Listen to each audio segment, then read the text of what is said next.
Hello, everybody, and welcome to the Apostate Prophet. Hope everybody's having a fantastic day. Hello, everyone, and welcome to the Apostate Prostate Show. I hope everybody is having a good evening and a good night, except those for whom it is not evening or night. So, um, I'm supposed to be live with David Wood, and David Wood is supposed to be here in a little bit. Unfortunately, he's a little bit late. He's supposed to be giving a speech or something and then hanging out and going back to his dwelling place, wherever the heck that may be. But he's supposed to be here in a little bit, and I want to review a discussion between an Orthodox priest, Father Josiah Trenum, and shout out also to the channel that actually hosted him, Lila Rose, or Lila Rose, however you people say it in your language. So I want you to have a look at that and see what's up. It seems that this priest said some really based words about Islam. I am, however, having to wait for late Vidwood. So until he comes here and joins, I will just spend time doing something else to spend my time here. Like, I don't know. I could probably start doing some dances or something, like TikTok dances. Yeah. Okay, my wife says it's Lila. I trust her. Okay, good. Wonderful, fantastic. No, Father Josiah Trenum. That's his name. Father Josiah Trenum. I actually know about him a little bit. Don't really listen much to him. And is not very much in the circles of people that I would necessarily like have a great listen to or anything. But he did say some things about Islam, and I see this guy a lot. So I see this priest a lot. So I would like to just have a look at that. Together with David Wood, especially since they're talking about Islam. The conversation is about Islam and war in Syria. Then he talks about Islam and Muslims, and she asks about moderate Muslims, and he's not having it. So it's a very, very interesting conversation. Very, very, very interesting conversation. Give us his background. I can't give you his background because I can't grab that background. I'm being stupid now because that's apparently funny. No, his background. I have no idea about his background, man. I honestly have no idea about his background. Apparently, he was a Protestant at some point, or he was no. He probably talked about it here. Let's see. I'm sure somebody knows here. I'm sure somebody knows something about him. Antiochian Orthodox Christian. Orthodox Church, ordained as priest, was Presbyterian, later became Orthodox, and something like that. So seems like a man who is a priest. That's we have that confirmed at least. So that's good. Okay, yeah. Lila is in pro-life woman. Yes. Forest Dweller says, AP, are you trying to gradually shave your mustache down to the Austrian painter style? I am indeed. No, so what's happening with my mustache? I know some people were like, "What's happening there?" Is I have these habits of picking my my beard and my mustache and ripping it out. I know it's horrible, but I do that, and I try not to do it, but I sometimes find myself doing it, and then only notice that I have been doing it after it's already too late, and I already eliminated much of this part here. So I try to shave the other side down a little bit to kind of adjust, and that's basically what happens. Father Josiah Trenum is a PhD. What is he a PhD in? Graduated from Westminster Theological Seminary with an MDiv. He also studied this and this and that, and this and this and that. Father Josiah graduated from the University of Durham in England in 2004 with PhD in theology. Huh, interesting. Cool.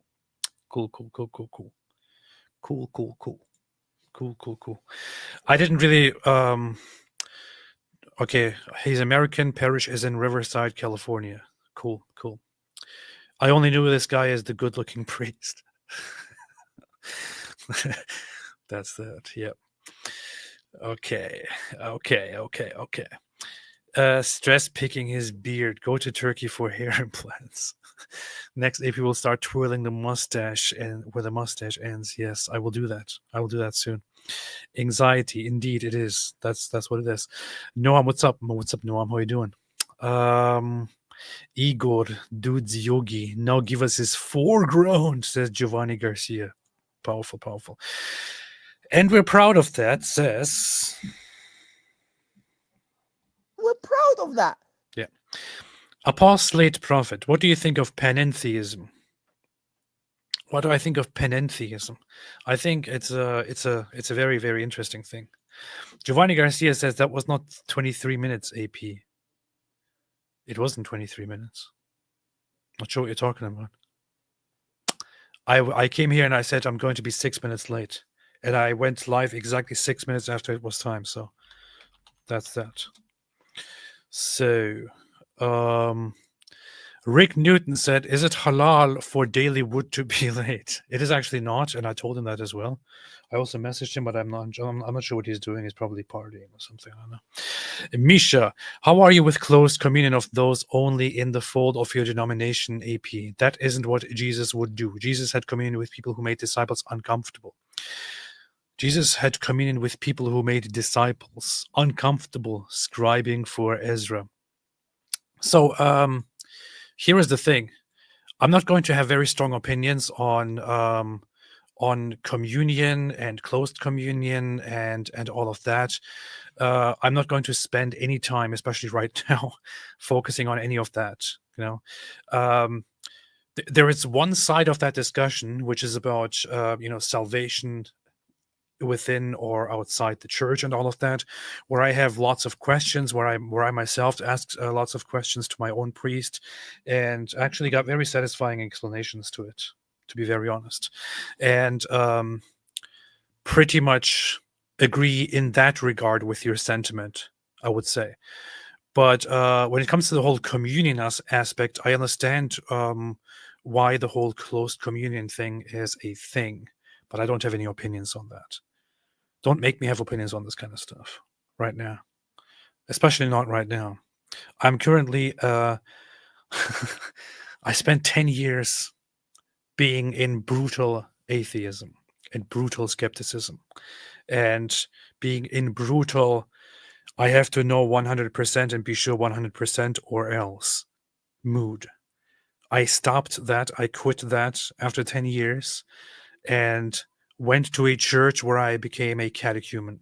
I am now on the path of learning the faith. And on the path of learning the faith, I also sat down and presented all the major questions that I basically had about God and Christianity to my priest, who is now my spiritual father. And he gave surprisingly good answers to my questions.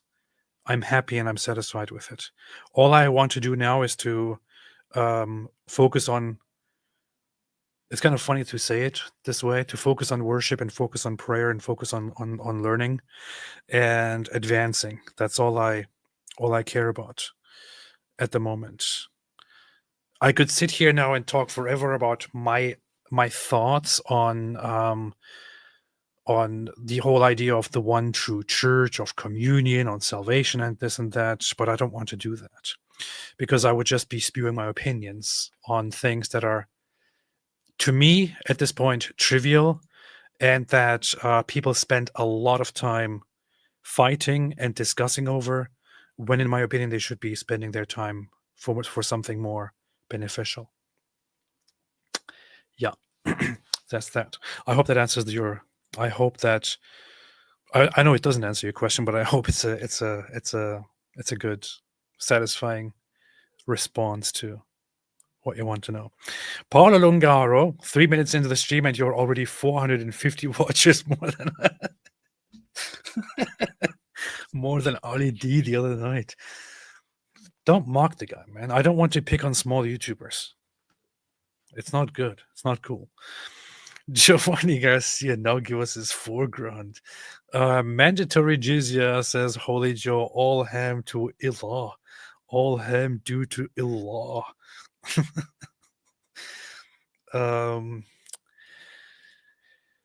Apostate prophet, what do you think of panentheism? I'm not really sure what I'm supposed to think of that. I'm not really sure what I'm supposed to, if I'm supposed to have any thoughts on that. I don't know. Am I? I don't want to concern myself with any of this right at this moment. Seriously. Go with Christ. Have you read Father Josiah's book Rock and Sand yet? Such a great read. I didn't read it. I recently heard of it and it was suggested, and I wanted to look into it. Then I realized it's too expensive, so I didn't buy it yet. But I have so much to read right now, spending time on lots of reading material, including what I'm supposed to read given by my own priest in order to learn. And he told me explicitly, like after I had certain conversations with him about different people and all that, he told me, he said to me, get rid of all distractions. Don't engage with people in arguments. At this point, do not listen to different sources unless you really have to. Do not respond to people wanting to speak to you about things. Right now, only focus on your learning and on your catechism. And once you're ready, we can go there. And I thought, you know what, I love it. It's kind of funny because for 10 years, I just did whatever I wanted to do with my life.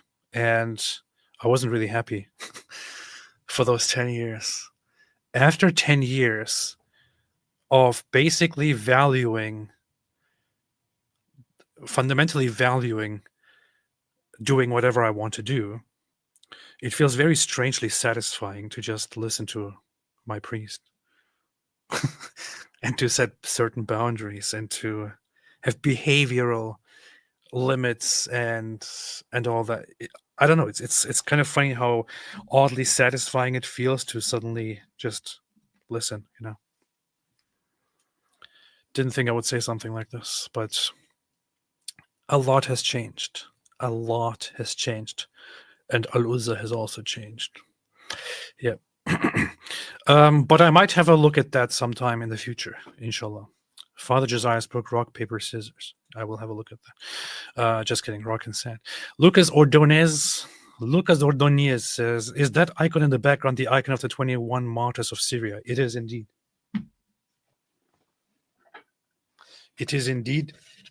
No, not Syria, but of, the Coptic ones, who were Egyptians abducted and taken to Libya and executed on the beach. I still want to watch the short film about these men. I want to do that together with David sometime. I think I obtained permission to view it on my channel and to go through it.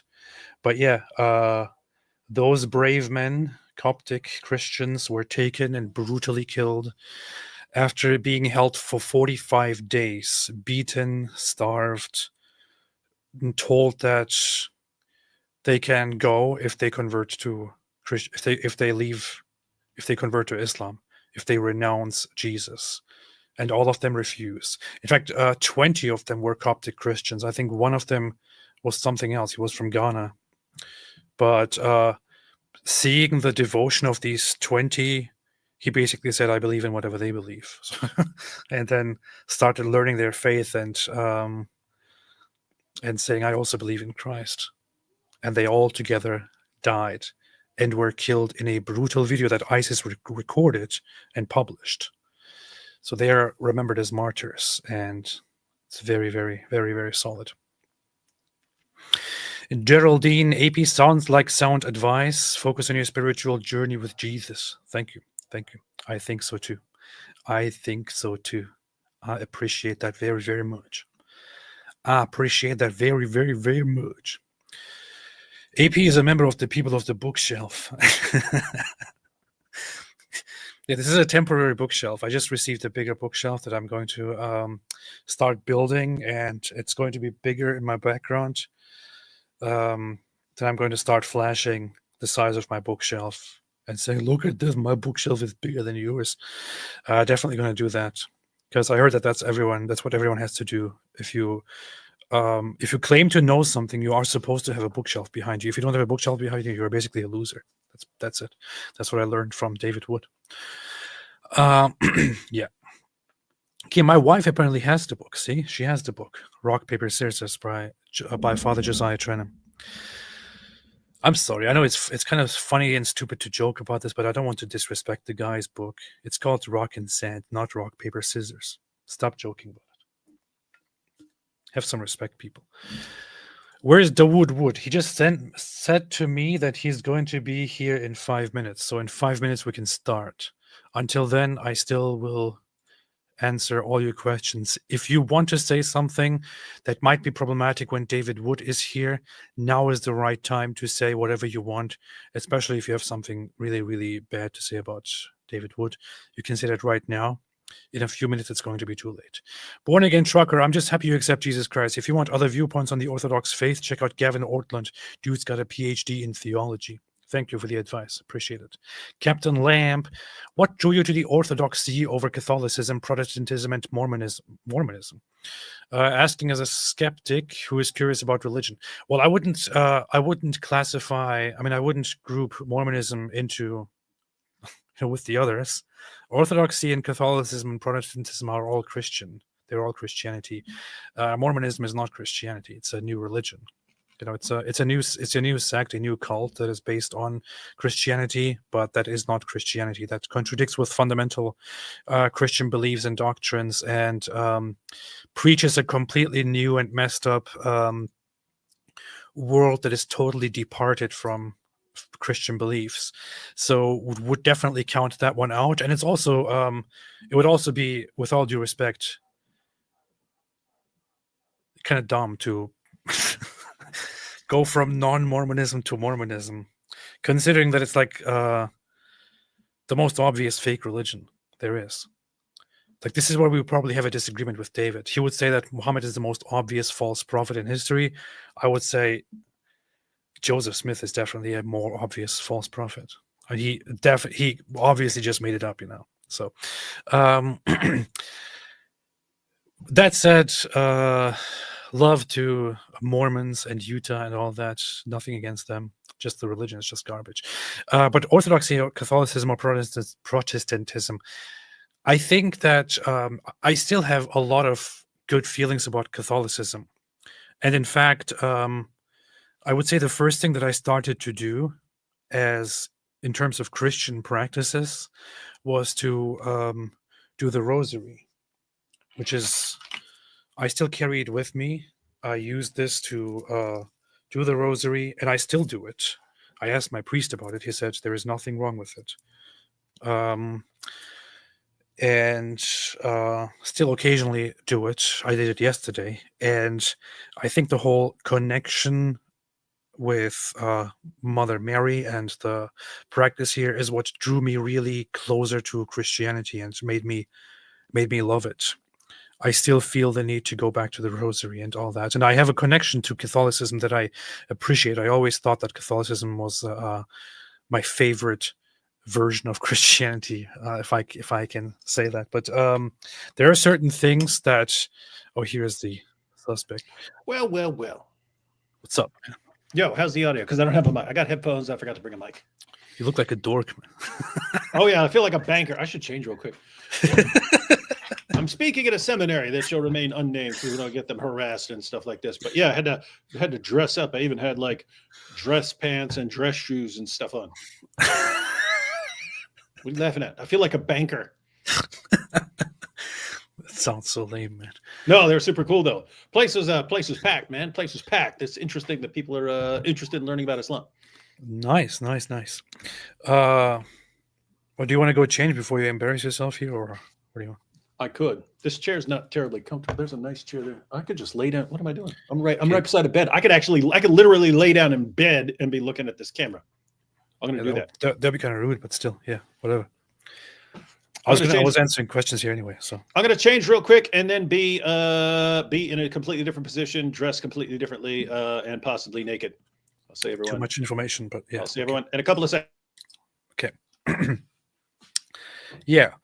The one thing that and I don't want to engage in internal disagreements and all of that, but there are just certain things about Catholicism that eventually did not appeal to me, like which are more about certain historical developments and the authority and status of the Pope compared to things that recent popes have said that kind of disturbed me a little bit, especially in terms of Islam, for example.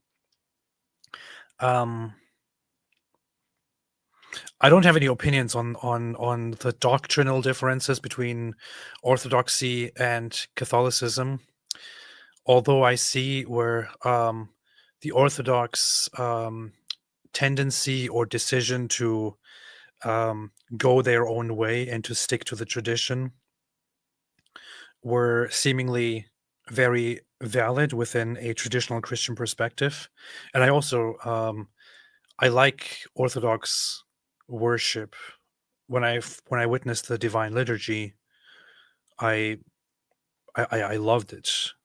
I love going to church on Sunday now. Like during the week, I feel kind of empty, and I feel like I can't wait for Sunday to come so that I can go and participate in the liturgy again, and so on. But these are things that, as said, at this point, I would like to discuss less, maybe more in the future. I don't have any position against Catholicism, against Protestantism, or anything like that. I just feel like I'm right back on here. You're talking trash about Protestants, man. I also went with my wife's decisions and all that on this as well, not just with my own. He's a weakling. I'm kind of happy where I am, and it's good. David, what do you think about this? Why did you choose Orthodoxy over Catholicism, Protestantism, or Mormonism? Why didn't you choose Mormonism? What's wrong with you? I don't know. See? There you go. In your face. Boring politician. Just a reminder, Jesus loves you, AP. Really? I had no idea. Been humiliated. Thank you. Appreciate that. Itchy Cinder Block. Right on. Loving God comes first. All things flow from that. Prayer and scripture gets you there. Debating theological minutiae sadly can be an idol. Yeah, I noticed that a lot. It's like, and a lot of people do this whole thing too. And I don't want to bash others now, ironically, while talking about how bad it is to bash each other. But a lot of people do this whole thing where they convert or choose a certain church and then go online and start talking trash about others and justifying their own. It's like, why are you doing that? It's so weird to me, and I don't want to engage in any of that in the harsh form or the soft form. So. Hey, remember that's connected to what I've been saying. This when people feel like they're being attacked, the tendency is to join a group and then demonstrate your worth to the group by defending the group and attacking other groups and stuff like that. Yeah. And that's part of human nature. It's just it gets dialed up at certain periods in history when everyone feels like they're being attacked all the time for some reason. That's true. Favidio said, "Why did you destroy Ali Dawa? That wasn't nice." He destroyed himself. It wasn't my fault. So, Circa SG07. Hi AP, so happy to call you brother. We loved you when you was atheist, agnostic, and we love you now. May you abound in the love of Christ. God bless you. Thank you so much. I appreciate it. I still haven't called myself a Christian because I'm kind of saving that for a moment or so. You have to be like Lily J and say, if this gets 1,000 likes, then I will call myself a Christian. Now I want to test it just to see if we would get the same reaction as Lily J. Man. If anyone doesn't know what we're talking about, she said something like, if this gets 1,000 likes, I'll post my Shahada video. And you look at the comments, and even Muslims are like, come on, 1,000 likes for your Shahada video and stuff like that. But then when she posted it, it's Alhamdulillah, so sincere, so great. What a religion. Did she actually post it? Yeah. I didn't check it. I didn't see it, but I saw she posted a video and they're all, alhamdulillah, so beautiful. Alhamdulillah, you see. Vyati Visto, dear AP, the strength of a person's spirit would then be measured by how much truth one could tolerate. Nietzsche. Just find it fitting given your conversion. Make of that what you will. Thank you. Thank you. Thank you. Jewish skeptic says, glory to God that you came to Christ, AP. Even though I am Eastern Orthodox, I would still be joyful regardless. Sucks you will now be bombarded with why not X denomination. I just pray all the churches will unite. Wouldn't that be amazing if that happened? Yeah. Hey, by the way, isn't that, I mean, it's interesting because like I used to hear like, Me too. Yeah. once or twice a month, like, why aren't you Catholic, David? Now it's like 50 times. Now it's like 50 times a day. Why aren't you this or why aren't you that or why aren't you this or why aren't you that? Don't you feel like there has been like a rise in kind of a strange online Christian attitude on social media, where people are trying to do this whole being trad Christian and then being like very combative and fighting each other and all of that. That's kind of that wasn't there a while ago. It's very recent. That's what I mean. Like if you're looking at that and you think it's cool, then you're like, oh, I want to be part of that group. But then you have to start acting exactly like that group to show that you're part of that group. And you can't question that group because then you'd be cast out of that group. So that's how it works. Read any AP Chesterton Bonanza of Timeless Quotes? No. David loves. You should read. Try reading like a chapter of orthodoxy. Matter of fact, since you're becoming Orthodox, orthodoxy would be the way to go. Even though he was Protestant, and then I think worked Church of England, and then became Catholic eventually. But read a chapter, either The Suicide of Thought or read The Flag of the World. Read one chapter from G.K. Chesterton's Orthodoxy. And if you like it, you'll want to read more Chesterton. If you don't like it, then you'll know. You'll get an idea. Flag of the World in Chesterton's Orthodoxy. Inshallah. Pat's Leatherstrap said the bookshelf is massive. AP sits on a bar stool. This is actually true. I didn't want to say it, but it's true. Rick Newton, rock, paper, wood. David Winger is late again. Yeah. Really? I'm right here. Finally, lying, Rick Newton says, I know it is Catholic book, but I would recommend My Daily Bread. Short meditations and prayers that help to keep a person grounded. Thank you. Appreciate that. Appreciate that. Your bookshelf has to be at least 9 years old to conservate. What's wrong with you? Lucas Ordonez. Not if there are signs of maturity. If there are signs. Lucas, I know you have a way to go, but do you have an idea of who you want your patron saint to be? I do have two in mind, and I think I have one that I decided on, and that also my priest said. I think that should be a patron saint. And I'm not sure if I want to talk about it. So Saint Based. Saint Bastel. No, it's the funny thing is that my priest didn't know about the saint. I actually went there and told him, because it's a saint that is more recognized in Western tradition and in Catholicism, but also recognized as a saint in the Eastern Orthodox Church, and that is Saint Martin. Saint Martin of Tours. We all thought you were going to say Trump. No. Saint Martin of Tours, who was a Roman soldier in the 300s and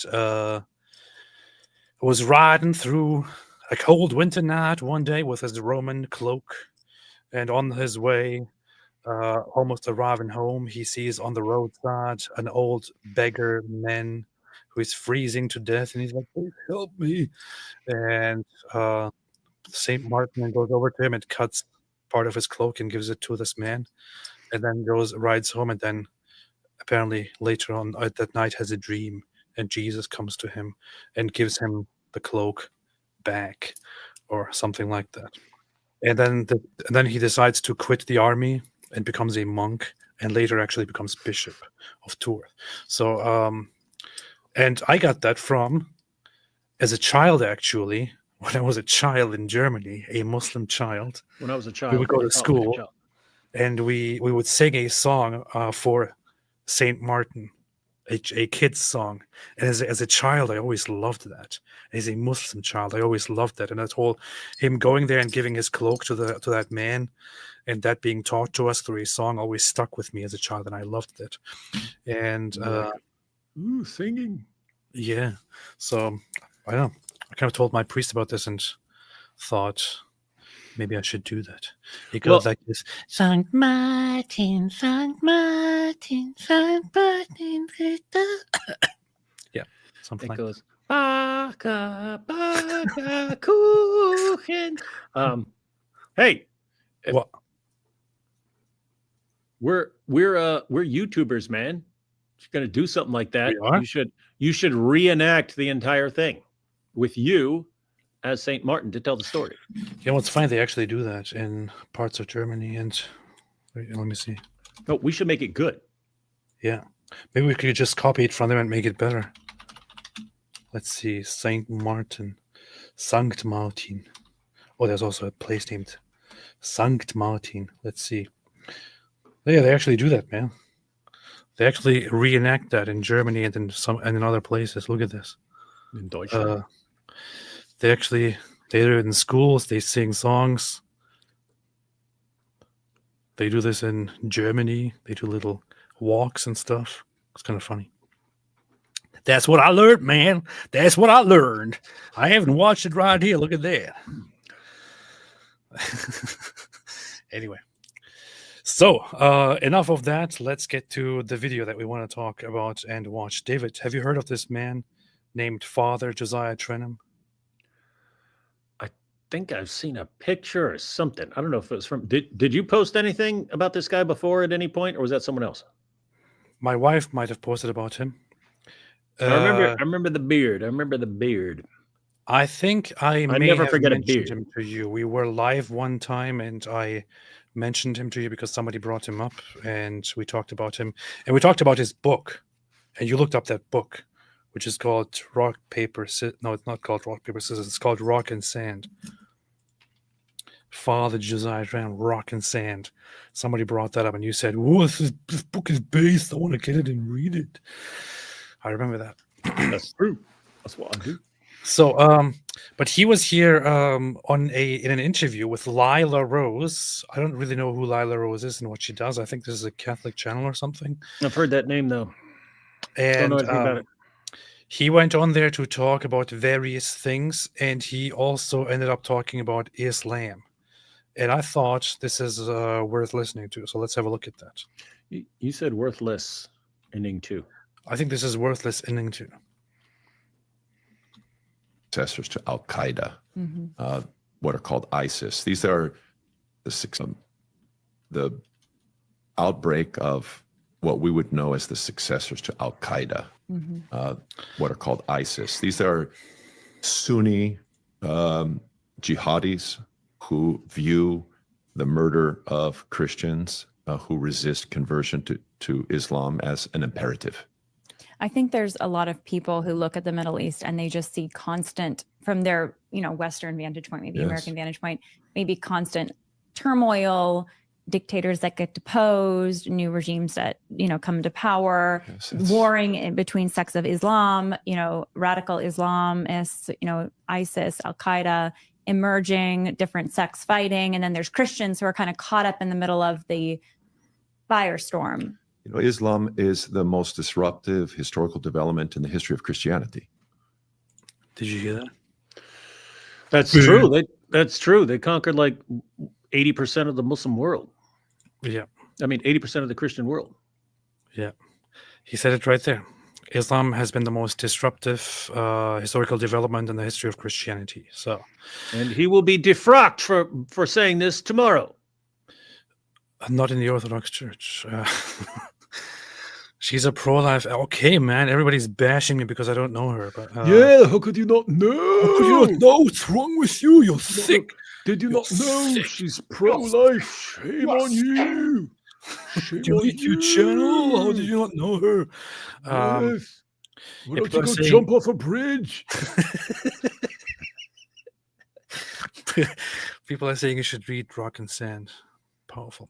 Lila is a legend. She's pro-life. She's pro-life channel. Lila is Rosa's Catholic channel. Very anti-abortion. She's pro-life activist. Wait, Advocate and debate destiny in wait. the past. So what branch of Christianity is she, and what moral issue does she deal with? I don't know. I wish somebody told me. Yeah. I have Yeah, no idea. no one will tell us. I have no idea. I'm just gonna sit here and wonder who she is. So, whatever. We will never know. Muhammad was born in 570 in what is now Saudi Arabia. And by the time he finished, by 630 or so, he had led 632, liar. raids against Jewish and Christian tribes. You interrupt- doesn't know. He doesn't even know. If he It's doesn't even know that it was 632. 632, how can you trust anything he says? He had If he led doesn't know, he's got to go. 25 raids against Jewish and Christian tribes, unprovoked. He established a worldview in Islam. Is this true, David? Did he? Unprovoked. They didn't believe him. What more provocation could he ask for? Is this true, David? Did he attack? Did he raid Jews and Christians unprovoked? Did Muhammad do such a thing? Yeah, and pagans. Why would he do that? Because he wanted their stuff. Well, that makes sense. Okay. Yeah, I mean, think. If you've got something and I want it, why shouldn't I just take it? This is Muhammad's realization. Great. Wait, they've got stuff that I want, but I can just get my followers to help me take it. And I can build an entire religion around this. And then you can say, I give you two good options. I give you two good options. You said, I'll take them. And we'll take your stuff. That divides the whole world into two. You know, we do this too as Christians, right? We view the whole world in two parts. The area that has been evangelized, that has heard the good news and has had an opportunity to believe in Jesus and to enter into the kingdom of God, and those parts of the world that have not yet been evangelized. For us, that's how Christians are always looking at it. Islam views the world in two parts, what they call the House of Islam. The House of Islam is where not just there are predominance of Muslims, Say but Dar where es Salaam. Sharia or Muslim law is in force. If it's not enforced, there may be a majority of Muslims, but they don't consider that truly the House of Islam. The rest of the world, you know what they call the rest of the world? The House of War. That's how a Muslim divides. That's the Quran. It was actually surprising to me that that a priest sits down and talks about this on camera, and that he also knows the concepts here, that he can deliver the idea here. This is a very important thing to bring up when you want to talk about Islam and why it's so violent and disruptive, and how it's different from Christianity, and why it has been violently subjugating others and making life worse for everyone and so on. He has the whole idea of how Islam views the world as Darul Harb, which is house of war, and Darul Islam, which is house of Islam or house of peace. So that's how Islam sees the world. He knows the concept. He's not making this up. I learned the very same thing growing up as a Muslim. I learned that any place that is not under Islamic law is a Darul Harb, that this is a land of war, which is meant to be fought and brought under Islamic dominance. Now, there is one more thing, which is that normally, historically seen, Muslims have always considered a place that once has come under Islamic dominance permanently as a house of Islam. And that place should always be a house of Islam. And if it falls out of the hands of Islam, then it must be brought back into the hands of Islam at some point in one way or another. This has always been an Islamic idea. But this is basically how Islam divides the world. He's completely correct on that. Although David thinks this is nonsense. No, what's interesting is you're talking about how refreshing it is to have a priest talking about this, and I'm sitting here thinking, given what's going on in the world and how long it's been going on, shouldn't every priest be talking about this stuff and know this stuff? Like, shouldn't this be required basic knowledge for Christians, especially Christian leaders at this point? It's like, how is it like with all the Christians in the world and all the different priests and pastors and stuff like that? It's like still surprising to us when one sounds knowledgeable about Islam at all. Shocking.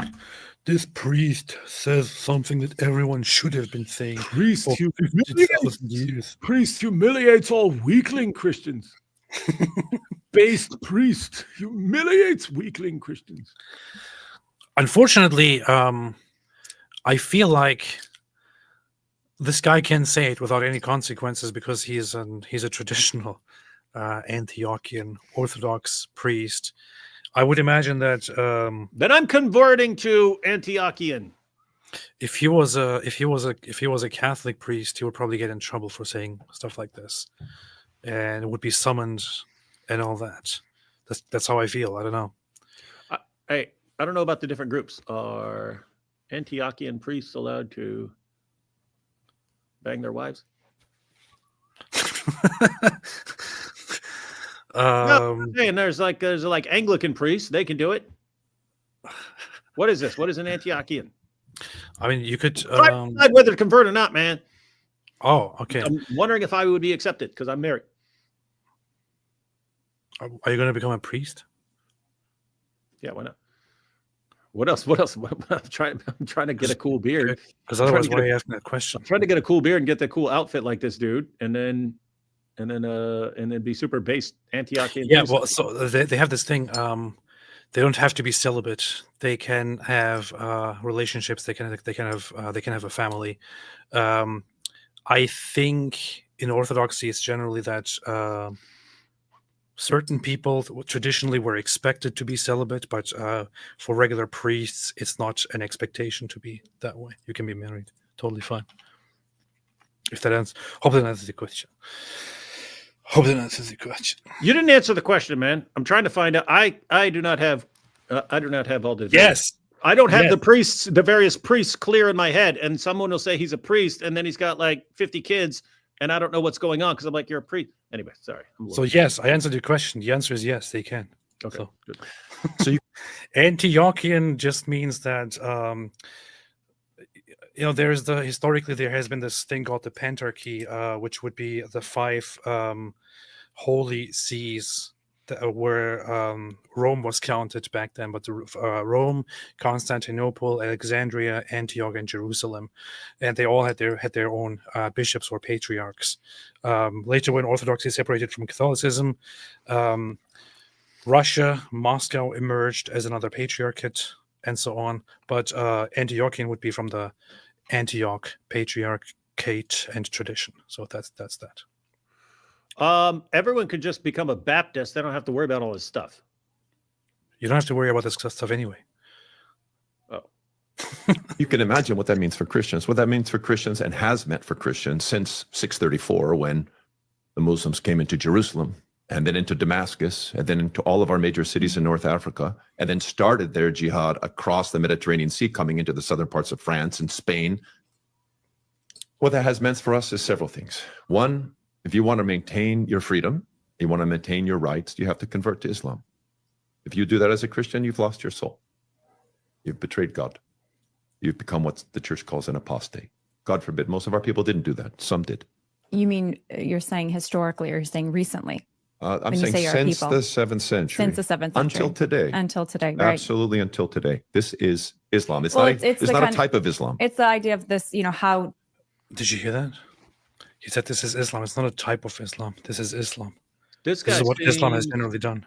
This guy seems pretty smart and based. I just can't get past him saying 6:30 instead of 6:32, man.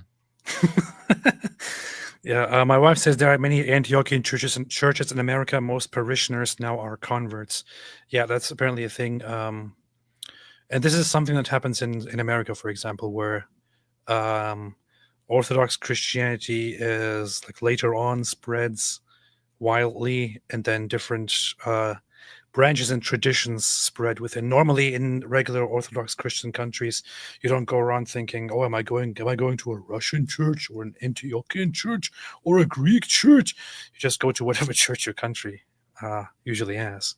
But this is something that especially America has, as a society where most people under Orthodoxy are converts. They go into one of those traditions, So that's that. But there's always a Baptist church. Yeah. But then you just miss out on all the tradition, Oh, I know. Look, AP had Catholicism, left Orthodoxy. I know somebody was going to come and say something like that. When I say, look, I know the disagreement and the discussion here, which is that from the Orthodox perspective, it was the Catholic Church that basically abandoned Orthodoxy by adopting certain decisions and all on all of that. But when I am saying Orthodoxy separates from Catholicism historically, I'm only speaking technically, which would be that the Orthodox Church, so the other bishops, in response to the Catholic Church taking certain decisions, said we don't want to be part of this anymore because you have abandoned the tradition. You have abandoned traditional Christianity. You have abandoned Orthodoxy. So they have then become separate. And from the Orthodox perspective, you don't want to say you have become separate because that's not how you view it. But I'm speaking of the technical aspect, where Orthodoxy is actually the one that takes the decision that Rome doesn't follow the tradition properly anymore, which is why we need to separate. So not making a statement against anybody here. I'm just being as technical as possible. Hope that's a question. So can an Orthodox priest get married? Yes. I hope that's another question. Did the early church win souls? Martyrdom and poverty, you Yes. could say, And and the love. influence and love, of course. Absolutely, And then love. how did Islam win its first Jesus conquest? said, "No greater witness do we have, no greater potency than this, that we love one another." He said, "By this, all men will know that you're my disciples." What's the ultimate apologetic? If you love one another the way I loved you.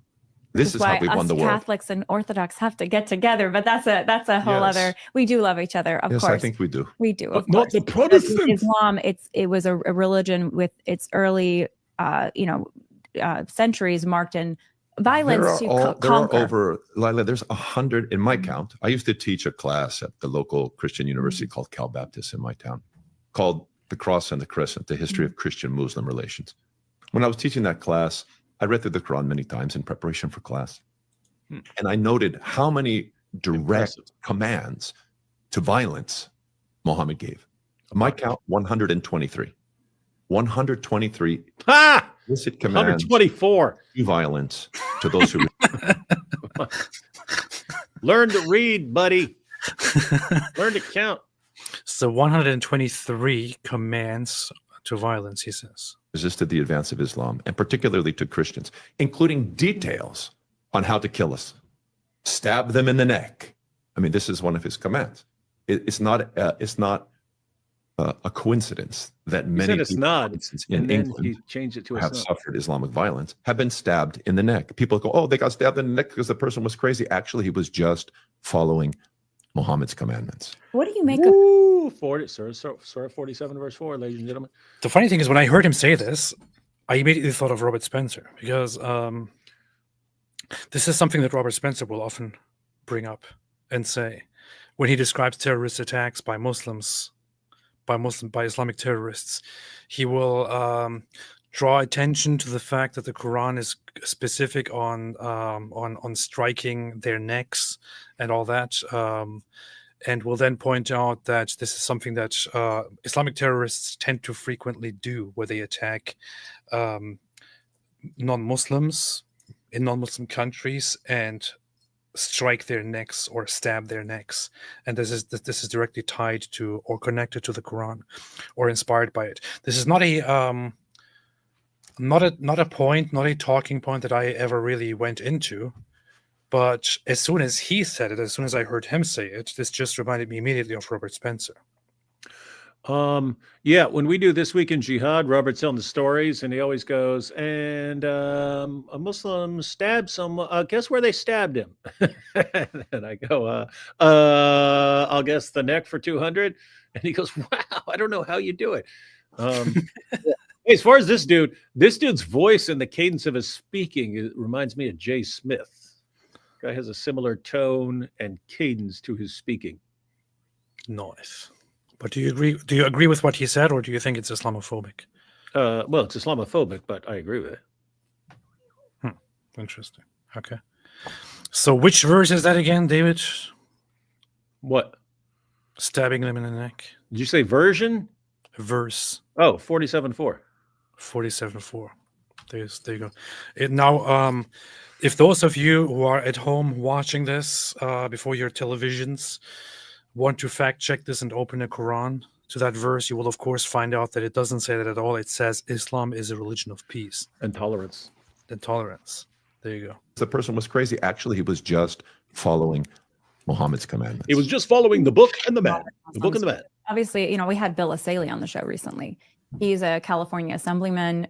He's not Riverside County, he's adjacent, but really solid guy. He's quoting Mother Teresa, in our interview. Thank God. Good man, and he's fighting for pro-life. He's fighting Sure. for marriage. Sure. And, here he is born and raised a Muslim, and still, I don't get into the details of his faith practice, but you have a lot of Muslims like this who, Yes, there or are. a country like Jordan, where you Yeah. presumably have, Muslims, Christians, Jewish people, or Israel, Muslims, Christians, and Jewish people living together in largely harmony. Obviously, can be some friction around the edges. I'm not sure I would. Did you see his face? No, I didn't. Where? Obviously, can be some friction around the edges. That dude's funny. Man. Friction around the edges. He's like, really? little friction. Or Israel, Muslims, Christians, and Jewish people living together in largely harmony. Obviously, can be some friction around the edges. I'm not sure I would describe the coexistence of Christians, Muslims, and Jews in the Middle East as largely in harmony. I'm playing a devil's advocate to say in some cases there can be, if I had a Muslim This is nice, man. here to kind of say, hey, I'm a moderate Muslim. The majority, there I don't are forms believe of in there are forms violence. of Muslims, right? The majority are the Sunni, and the Sunni have given us the hardest time. So I mentioned traveling in Syria in 2010. 2011, the war broke out, and now we don't have 2 million Christians in Syria anymore. Maybe we have 300,000 or 400,000. Incredible. Yeah. There used to be how many? 2 million. 2 million That's as of Christians 2000. in Syria. That was just in 2010. There used to be a lot more in than that. 2010. 2010. And now it's down to a few Vast hundred thousand. majority are gone. Absolutely. And they've fled or they've been killed. Yeah, she said Jews, Christians, Muslims, and Jews in Jordan. Yeah, there are no Jews in Jordan. So she might have gotten that mixed up. The only place where there is still a significant Jewish population living is Israel. There are no Jews left in Jordan. It would be too difficult, too dangerous to live there. So Both. Yeah. Incredible. Hundreds of I'll give thousands you of an Christians, example. over a million, I stayed. fled or killed. Both. Now it's down to a few Vast hundred majority thousand. are gone. Absolutely. And they've fled or they've been killed. Both. Yeah. Incredible. Hundreds of I'll thousands give you an of Christians, example. over a million, I stayed. fled or killed. When I was there, I stayed in the ancient city of Aleppo. It's the largest city in Syria in the I'd north. love to visit one day. Incredible town. An incredible town, literally going back to the time of the apostles. So I met there. I was hosted by the Metropolitan Archbishop Boulos Yaji, who was a man of incredible talents and gave us a wide tour of his metropolis there and all the ministries that were going on. He had an internet cafe for the young people. I played basketball with the young people there at his metropolis. He had a Gotab always comes to the rescue and says, I think she doesn't know much about Islam. Her main focus is her pro-life work, to be fair. I know you feel the need to defend her because she's your favorite activist and all that. I get it. And I was not trying to be mean, just pointing out that she got that wrong about Jordan. So Wait, what's she Stop known crying. for? What's she known for? I don't really know, man. I have no idea. Like knitting? What? She have a knitting channel, baking channel? What does she do? I think she might do photography. I don't know. Oh, okay, that's pretty cool. That's why she has a good set here. Like, it looks Yeah. really high. Looks like really high quality. That's what you get if you're a photographer and you go to making videos. You get really good lighting and stuff like that. 'Cause you have a photographer's eye. Yeah, just like IP, for example. IP too. Monastery in his on the third. I think it was a 7th floor. It's a 7th floor, like archdiocesan bishopric, and on one of the floors were the nuns. It was just an unbelievable place.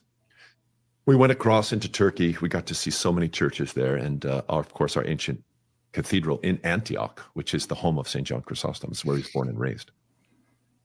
Just to the north of there, there's a mountain in which 300 monks lived in caves at the time that St. John Chrysostom, who was born in 347, when he was growing up. I mean, that's like what they went to see on feast days. They would just walk, a mile and a half to the mountain and have a conversation with the Syrian ascetic who had been there for 20 years in a cave. I mean, this is how they lived. This is the potency of Christianity. Well, it was less than a year after I left Aleppo that on a humanitarian mission, Metropolitan Boulos and his driver were stopped by Sunni jihadis. They pulled his deacon out of the driver's seat. They shot him in the head right in front of him, and we have never seen our Metropolitan Archbishop since. We prayed for him every day in our churches for over 10 years. Meaning he was kidnapped, He was kidnapped and presumably killed. but you've never had been able to find the body our or bury. Patriarch John X is blood brothers with Metropolitan Paul. Wow. Metropolitan Boulos means Paul. Metropolitan Paul and Patriarch John are literal brothers. They have a third sister, who's a nun in Syria in one of So- our monasteries. So you know that the deacon. Yeah, I don't know if you know about that story, David. You probably No. don't, because you don't concern yourself with people in the Middle East. But I only heard about this. I heard about this long ago, but I recently looked into the details of this as I was looking into the different churches and the Orthodox Church and Antioch. Let's see,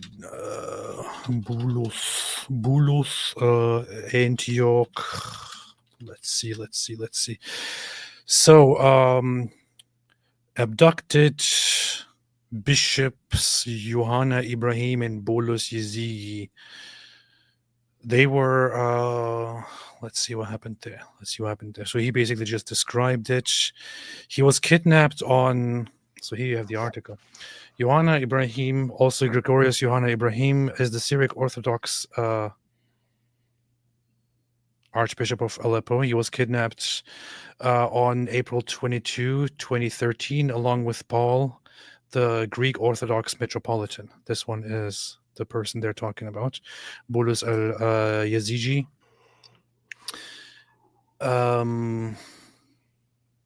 Yeah, this happened under Islamic territory during the civil war in Syria. This is what happens under Islam.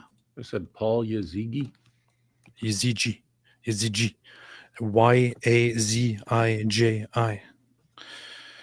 Sunrise in Paradise said Bolus because there is no P in Arabic. Yes, that's precisely why. I hope he didn't mean to tell me that. Yeah. Yeah, we all know he's the apostate prophet. Yes. Gotham said I can cry whenever I want. You can't. Stop it. Deacon he was with was shot. We have That's pictures confirmed. of that. Yeah. Lord have mercy, but you don't know what happened We to. have never been able to find. Our patriarch has literally, with the Wow. collaboration of the Pope, with the collaboration of presidents of countries, have put pressure on the Turkish government.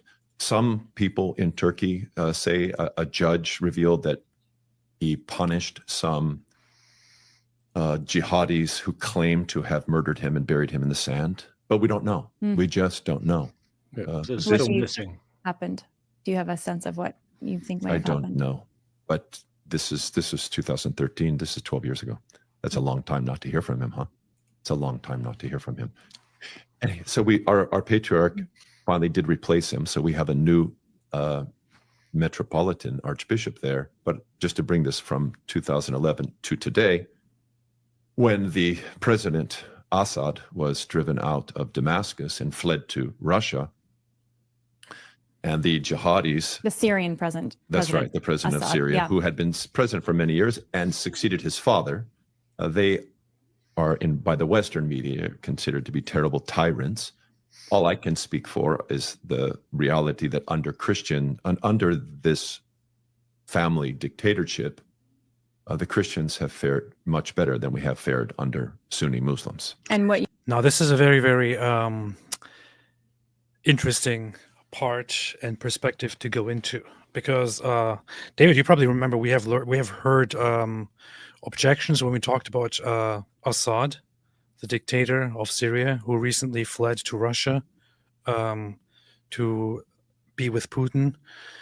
Whenever we talked about him and how bad he was and how bad those who replace him will be, we received some responses from people saying stuff like Assad was good to minorities, Assad was good to Christians, and so on. So he, for example, also points out that under Assad, the Christians were generally treated well. But this is the thing. It could be that under the Assad regime, the Christians and other minorities were treated relatively better than under Islamic rule. And we will also point this out that the Islamists who are coming in place of Assad, the dictator, will probably be worse toward the disbelievers, toward the Christians and the others.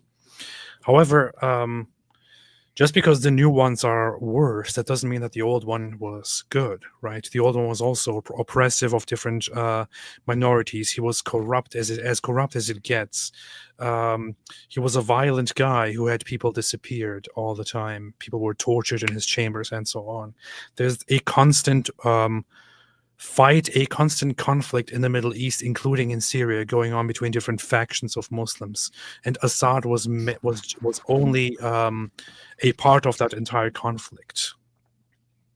Under some people, the Christians might be treated better than under others. That doesn't mean that those leaders are good people. They are all pretty messed up. Yeah, I mean, our perspective was basically dictator, but better than what's going to come after him. It's similar to Saddam Hussein. Saddam Hussein was an evil dictator. He was massively better than ISIS. Massively better than ISIS. That's true. That's true. It sounded like you wanted to continue saying something, but apparently you don't have many words. So, No. Good.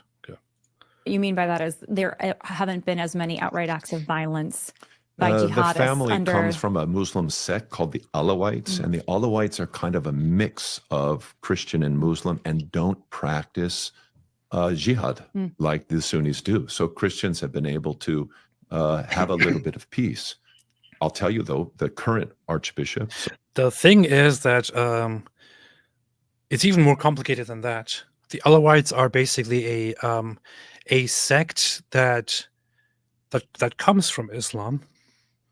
Their name is based on Muhammad's cousin and son-in-law Ali. They're basically they're because Muhammad was white, and so Yeah. they went with the whole family. We're all whites. Yeah, all whites. So they were all white. The Alawites are basically based on Ali. So they are based on Islamic tradition. They are a Shia offshoot, a Shia sect.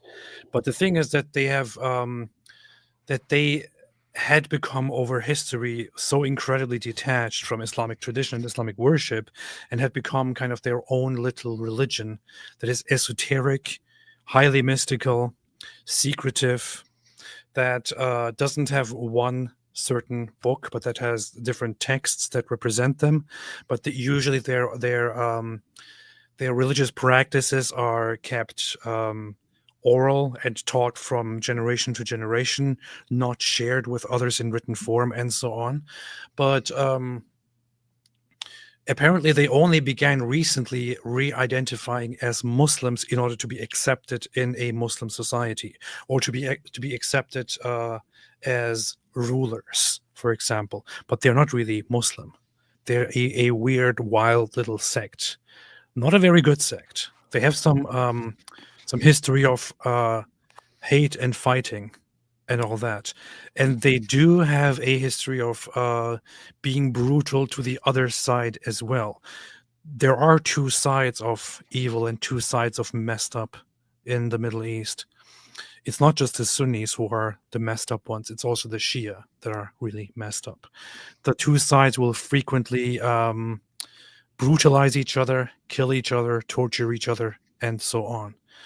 The Alawites may not be inherently Islamic and traditionally jihadist and so on, but they also, especially over the last century, aligned themselves with those Shiites who became very violent and hostile toward the Sunnis.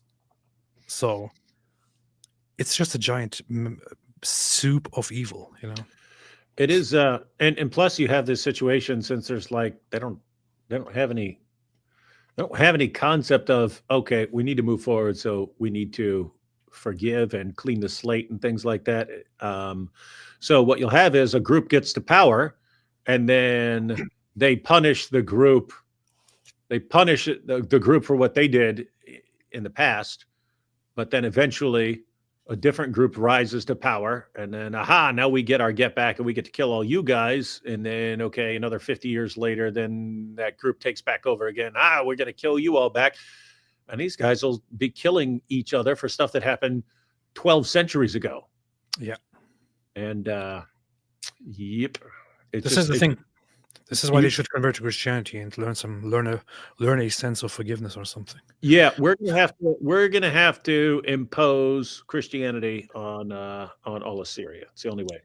Yeah, we need to forcibly impose Christianity on everyone and learn them to be forgiving and loving. So You said learn them to be. It's teach them. Teach them. I did say that. Yeah. In your defense, I do have some hillbilly relatives who say that we got to go learn them something.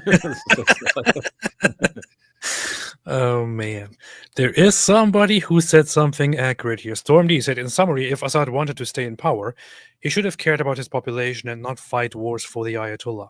This is also another aspect, which is that the Assad family, Bashar al-Assad and his father, Hafiz al-Assad, they weren't necessarily good guys who just wanted peace and prosperity for their own population. They were also famously meddling in Middle Eastern affairs and siding with the Shia side in fighting against the other, and so on. It is because their ideology that they also had in common with Saddam Hussein. The Ba'athist ideology. Their ideology is not an ideology that is focused on having a peaceful society. It is an ideology that is focused on pan-Arab future, where they are supposed to overthrow governments and unite the Arab world under some weird nationalist, secularist, pan-Arab ideal. And the Middle East is just completely messed up, man. I don't know.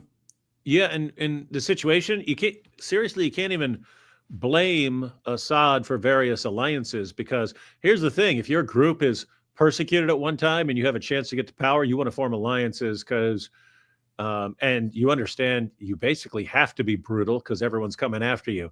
And so you're not even going to be able to maintain power at all unless you're just brutal. So you have to be brutal, and you have to form alliances with other brutal people.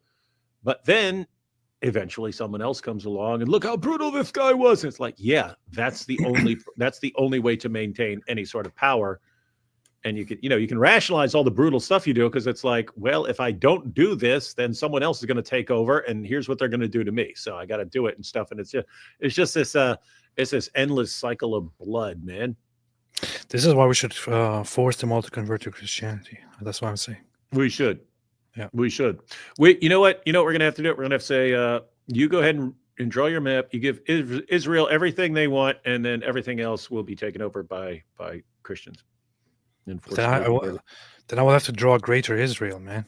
It's like where they take Egypt and the north of Arabia, They can have it. way over to Take the it. Levant, and so Take it. on. We don't want it.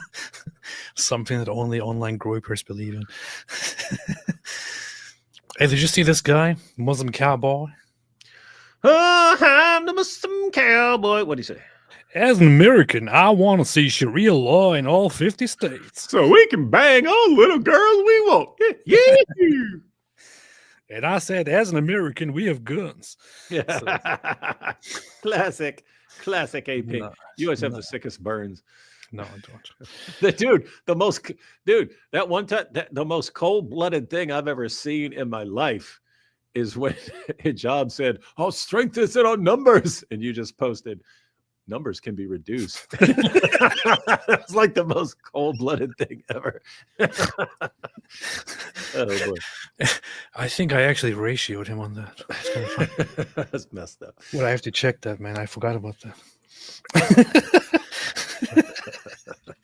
I have to check that now. I've completely forgot about that, Oh man. boy. Reduced. Let's see. Let us see. Let us see. see. Let us see. Here it is. There it is. If we increase our birth rates, Muslims can be assured to be 10% of Britain and 20% of France population in 2050, despite any policy changes in immigration. We are not the Zionist lobby. Our strength is not in our ability to influence politicians. Our strength is in our numbers. And I said numbers can be reduced. So, look at that, 9.2 thousand likes and 9.1 thousand.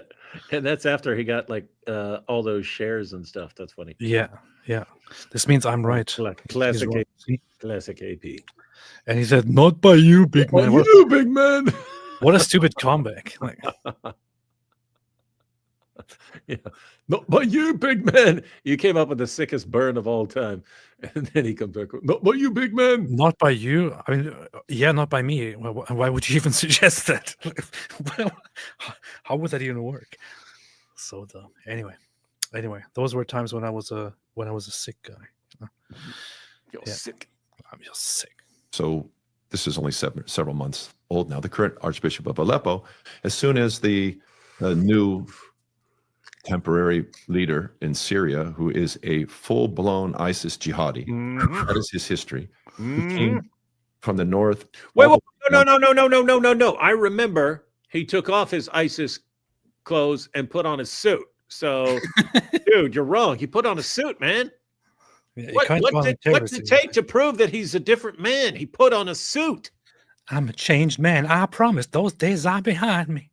I'm gonna be a good boy. I'm gonna take care of you. Yeah. Just one correction here. It's not ISIS. It's Al Qaeda. He was a member of Al Qaeda, and he also worked together with ISIS. So, just want to point that out here. Not ISIS. So you're saying this Al-Qaeda. guy's completely ignorant. He doesn't even know that it was actually Al Qaeda. See, it's not that bad. He thinks Muhammad died in 630, not 632. No, much respect. So he's actually quite on point in. Oh, he is extremely on point, shockingly on point. In fact, you should try and get this dude on your show. He probably That's- wouldn't like me because I'm a Zionist. You should message him though and say, "I challenge you to debate me."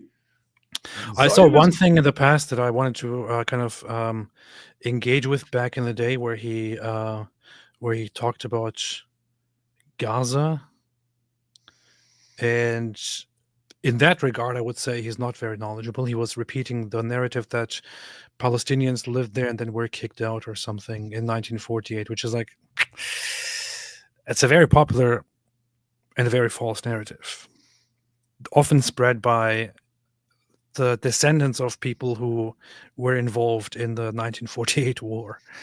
But yeah, at least on this point here, he's pretty correct. in Damascus with American weapons. That is very, very concerning to me. And his American weapons were received how? From our government directly. We have been supporting jihadis. They went from being our enemies to our agents because our government has been very opposed to the Assad regime for decades.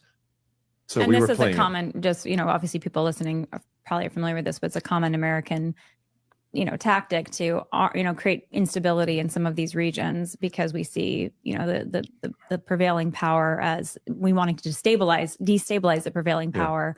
But then you end up arming, someone else who might become the prevailing right. power that we love to rule isn't the your world. friend. We're very arrogant from our perspective, from my You perspective. see it as pure arrogance. I think we're very arrogant. I think we're an imperial power. Traditional Americana. We're talking about, I'm not arrogant. I'm not arrogant. My name is literally the most humble. What are you talking about? No, you will be humiliated for calling me arrogant. Dare you call me arrogant? That was a cool place to stop the video there. Look at him. Yeah.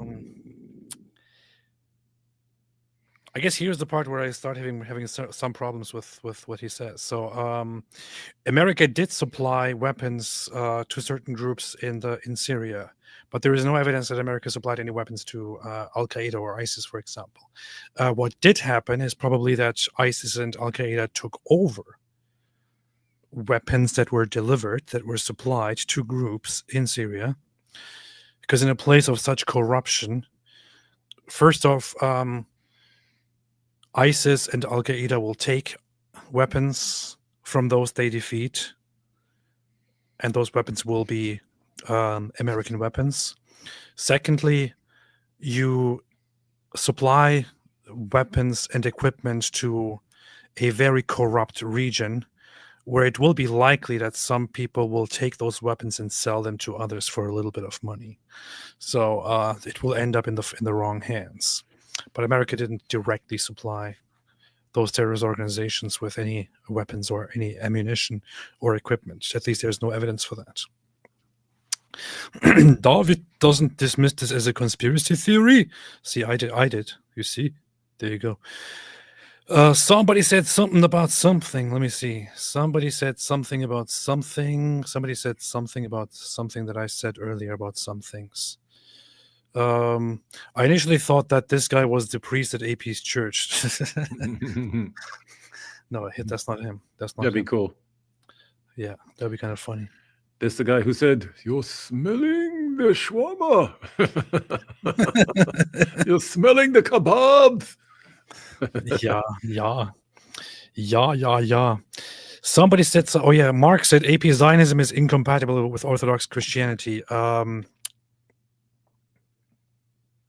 Since I just said it, I guess I can respond to it now. I don't know.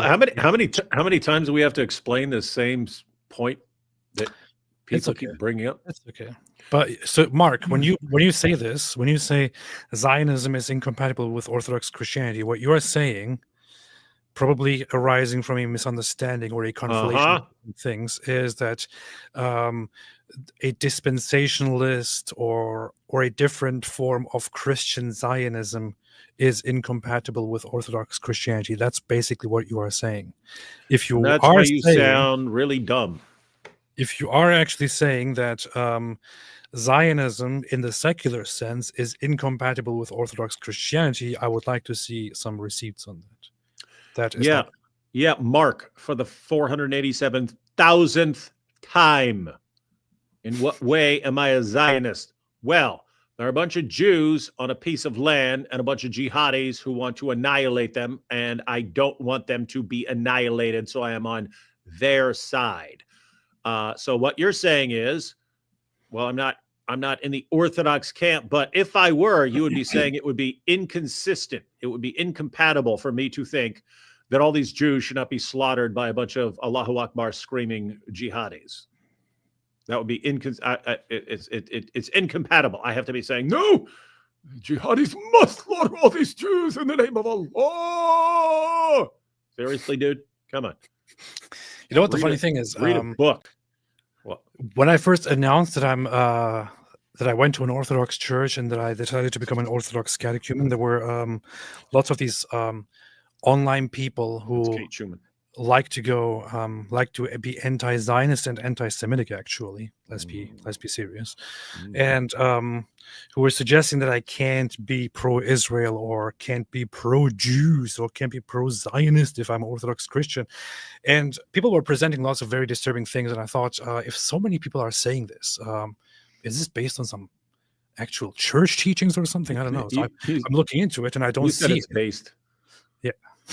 I don't see anything. So I took this concern to my priest as a part of when he had a conversation with a monk together with me about my questions and my doubts and my thoughts about God and Christianity. After I was done with everything that I wanted to talk about, I also brought this up. I said that lots of people have objections to me online because of the publicity and all of that. Due to my stances on Israel, due to my support for Israel, for the state of Israel, my love for Jews, and so on. So I brought this whole thing up to him, and if there's any problem, He said, yes, it's incompatible. You can't love Jews as a Christian. You must not love them. he said to me, "No, I don't want to, put words in his mouth, but Good, because Basically- he's not going to be able to put any teeth back in yours if you misrepresent him.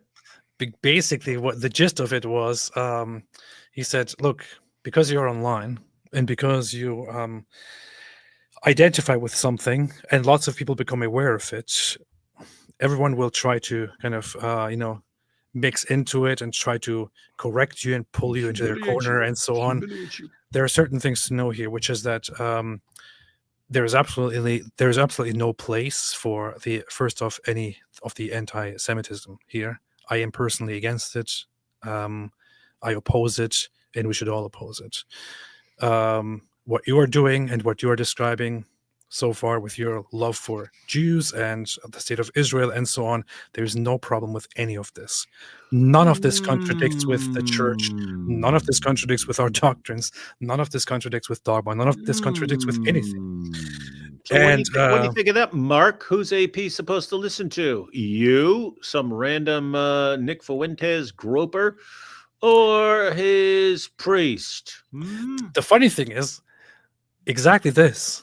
Online, there were some of these Orthodox Christians who were like, "Oh, you should not talk about anything. You should be learning about your orthodoxy right now. You should focus on your catechism and so on." Yeah, I am focusing on exactly that. And my priest, my spiritual father, is in charge of my catechism right now, and he's telling me there is no problem with your support for Israel. So He's who are you? lying to you. He's lying to you. Who's gonna believe? Who's gonna believe, your priest or Mark? He said, I went to Israel and I felt love and kindness and goodness, and our archbishop is very, very much open about this. Our patriarchate is very much supportive of the existence of the state of Israel and so on, and has had good relations. So there is nothing wrong with any of this. Don't let anybody tell you otherwise, and so on. This is the funny thing. So when I see people online trying to preach this whole, "Oh, you can't be Orthodox and Zionist" and all that, it's like, But who are the you, man? people, who are the you? people, and especially Mark. If honestly my own priest told me you can't support the state of Israel, or you can't be like sympathetic toward the state of Israel and the people of Israel and Jews and so on, and also be part of this church, I would have serious questions. That's when AP would become a Baptist. I would have serious questions about this. But my own priest is totally fine with it. My own church is completely fine with it. Please don't stop listening to people online and their Stop perception of orthodoxy. embarrassing yourself, dude. John Rossi's mental hacker said, "Join Eastern Catholic, brother. The best of two worlds. God bless you, AP." Too late, man. Brother David could lay down. I think he means lie. Yeah, he doesn't know English, man. David is not very good at English. It's his second language. Have some respect. Cheerful Turtle Girl. Hi, dude. What's it like to read the words of Jesus after growing up with Islam? It's always interesting to me to hear how ex-Muslims encounter the love of Jesus and see God as Father. It is very different. Would be a long talk and long speech to go into, which I might do at some other point. But it is of course a very significant difference from how Islam is and how Islam treats you as a slave. Whereas in Christianity, the relationship between you and God is nothing like it. And it's nothing like the relationship. The relationship in Islam is also nothing like the relationship in Judaism. Nothing like the relationship in the Old Testament or the New Testament. Where, of course, in the New Testament, you get closer to the idea of having a direct connection and to Jesus and God as the Father and so on. But it is overwhelming. It's beautiful. I love it. That's all I can say right now. As an aspiring Byzantine Catholic, based Orthodoxy, says Gotop. Powerful. Nice. Peace be upon me. I cracked down watching Saul video of wiping your butt. That was hilarious, man. You mean the song? Yeah. Eric Serrano, atheism is the devil and he's the angel of light, the light that blinds you. Jesus is the light of the world, the light that will show you the way. Thank you. Appreciate it, Eric. Let's continue watching this. Being concerned about our own country is considered protectionism today. I think that's just called being an American, respecting our founding fathers who intentionally spoke against imperial ambitions. And this is how we live. We try to rule the world. Very arrogant, in my opinion. The argument from the rule the world people is we're trying to maintain enough, American influence and power to protect our interests. Since it's here on screen, shout out to Lila Rose for this. Who's Lila Rose? Is she known for anything? I don't know who she is and what she does, but Lila Rose has this show. I'm not sure what exactly she's known for and what kind of a person she is, but she has this channel called Lila Rose where she hosted Father Josiah Trenum, so shout out to her. Definitely would recommend checking this out personally. How do you know that's how it's pronounced? How do you know it's not like Lila Rosé or something? It could be Lila Rosé. It's probably Lila Rosé. You're probably right. Sounds like a wine. Yeah. I want a cup of Chateau de Chatois and a glass of Lira Rosé. We're trying to maintain enough, American influence and power to protect our interests abroad, excuse me, and in your view, it's like, no, look, you're literally, the weapons we gave you now are now being used to slaughter Christians. We aren't who we think we are. We used to be a much more God-fearing, much more conscientious people. We have become a debased, immoral. Did he say based? He said we have become a based country that has promoted. I mean, for goodness sake, sweetheart, we have an ambassador for the promoter of the LGBTs. Had, right? No. He's still Trump kept him in power. This is interesting. Yeah. Literally. Excuse me, he's an ambassador to Anyway, is there more about Islam here, or is this all about America? How bad America is? Let me see. Hottest lead. He didn't have time to stop. Come to pass. So is he recommending to Christian families to moderate Muslims stick it out? Our patriarch has been a champion of not leaving our home country and accepting whatever comes. But many of our people have come. So I have in my parish many Syrian Orthodox Christians who have fled Syria in the last 10 years, who are in my parish. Are you in touch with any Syrian families right now? Yes. And how are they feeling about the violence that's unfolding around them? As you can imagine, extremely uncertain. If you come to my parish, I hope you will visit sometime. It's a jewel. You will burst into flames if you walk in there. And when you walk in, you'll see beautiful white marble icon wall, iconostasis, and beautiful white marble. Look at this. The same guy here. Hey, you guys know all about Islam, but seriously need to learn more about Talmudic Judaism and Kabbalah. Is this the same dork? He's a total groper, man. Get out of here, Nick Fuentes, and your little fake account. Come on. Seriously, you need to know because I saw a meme from Nick Fuentes and now I expert. You know. Seriously. You know what's the funniest thing here to me? Mark here comes and says, "You guys need to learn more about Kabbalah," and then he doesn't even spell Kabbalah right. You know, Cab Allah. Kabbalah. Yes, you need to learn about the Cab of Allah. And you also need to read the Talmud. I recently read it just in 2 hours. You have to know that as Orthodox, you have to support the killing of all Jews. I don't want to fight with people, man. So don't come here with this stupid How- Nick Fuentes. Have you not blocked this dork already? I don't want to fight with people. Okay, if look, I don't care who's wrong or right. I don't really want to fight no when I was an atheist,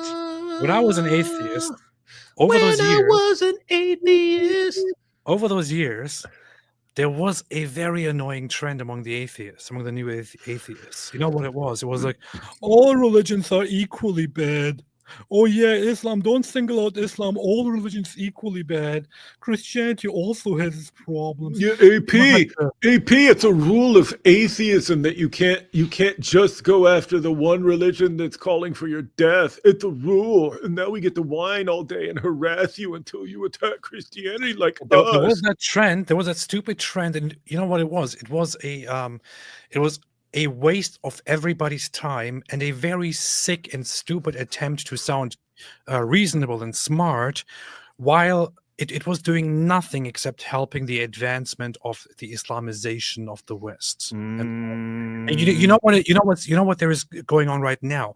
Right now, there are certain people who identify as or who pretend to be Christians and who are just as ridiculously stupid, useless, and idiotic, and honestly vile, and a barrier as those new atheists who were like, all religions, you are just like them. We are talking about the actual religion that is here, that is currently building compounds in cities in America as the next target to be Islamicized. The religion that takes over Western societies, where the preachers now go openly and say, within the next 50 years, we need to lead at least 3 Western nations. And you waste everybody's time with something as stupid and imbecilic and honestly intellectually retarded as, oh, you need to talk about Talmud. You don't even know what the Talmud is, you absolute moron. You complete imbecile. Yeah, You dork. brain I mean, Mark. retarded, absolute dumbass. You don't even know what the Talmud is. You don't know what Talmudic is. You don't know what Judaism is. You don't But I even do know how to spell Kabbalah. Get the hell out of here, man. Yes, I do. You spell Cab Allah. Cab Allah. Subhanahu wa ta'ala. You don't even know about Cab Allah. Subhanahu wa ta'ala.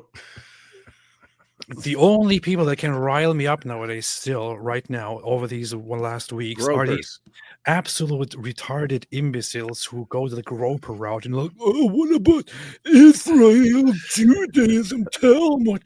You people, Bunch of losers. your knowledge consists of online memes, you imbeciles. Get out of here.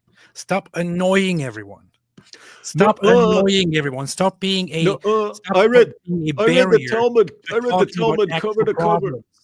We're talking about actual problems, about actual jihad, about world domination. They're taking over your societies, and you are sitting here. What about this meme about the Talmud? Go to hell, man. Gosh. Did that go the way you thought it was going to go, Mark?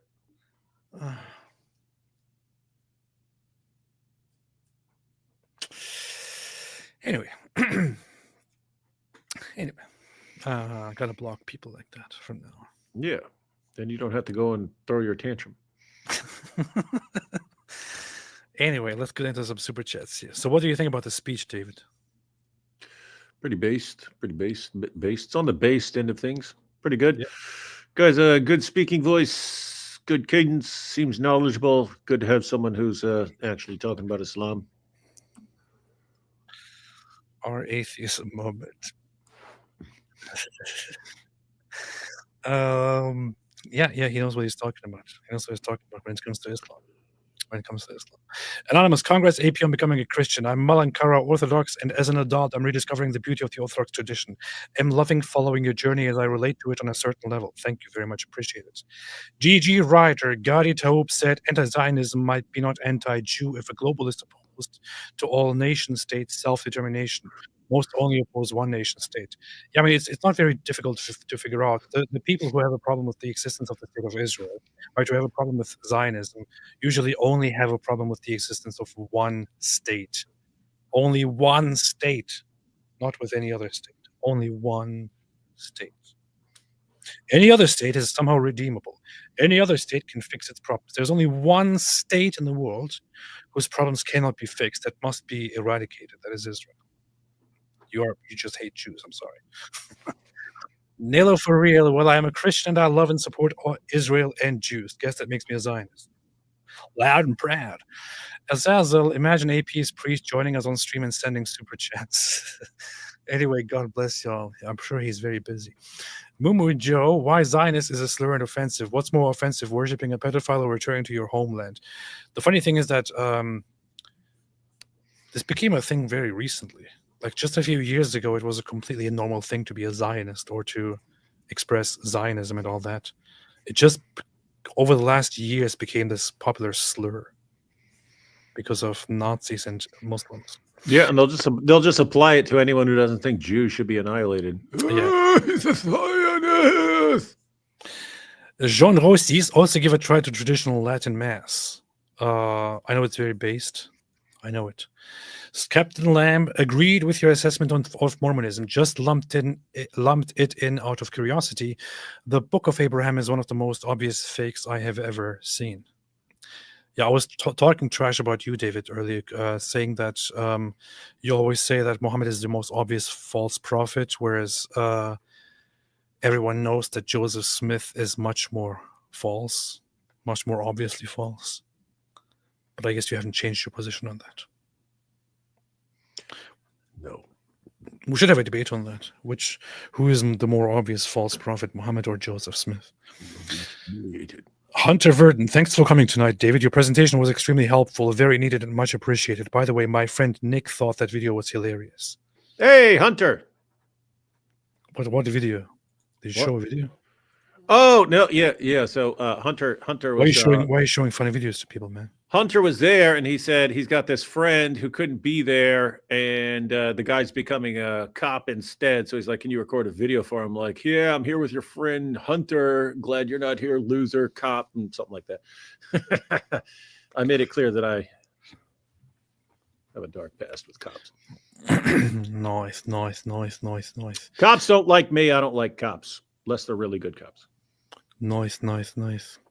I'm not really sure what this is supposed to be. What about the Noahide laws? What about them? They're pretty cool. What about them? I heard that word. It sounds like it means something. What about it? Well, what did Noah do? He built a ship. Does this mean that they want to drown everybody? Asa says, sending love, boys. Thank you so much. Appreciate it, Asa. Marky Young, that priest also speaks a lot of nice stuff about Russia in the context of war. Sad. So brainwashed in California. God bless you guys. Powerful. I think he has wrong opinions on Russia, but not sure. Mikek, God bless AP. So glad you came to Christ in one of the ancient apostolic churches. Thank you. Appreciate this. Veronica, not me catching you finally live. By the way, Muslims during Ramadan, it doesn't count if you don't swallow.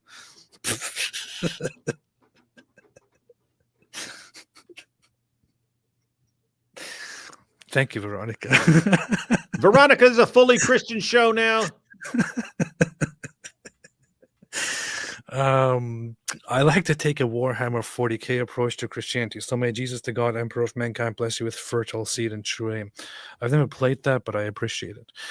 Stefan Milejevich, what's up, Stefan?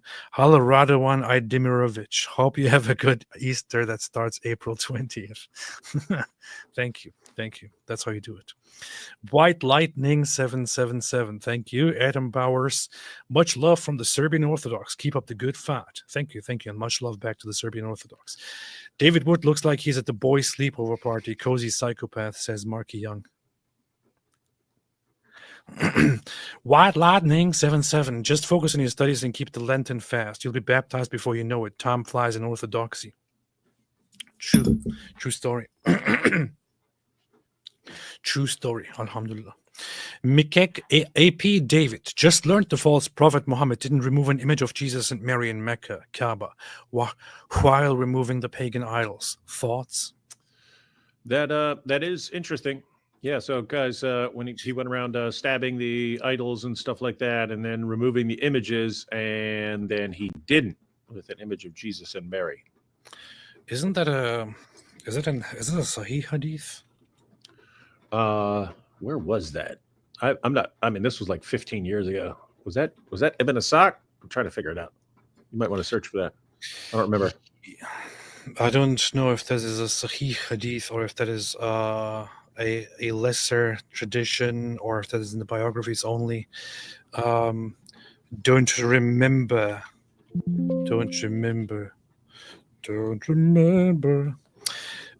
If that happened, that would be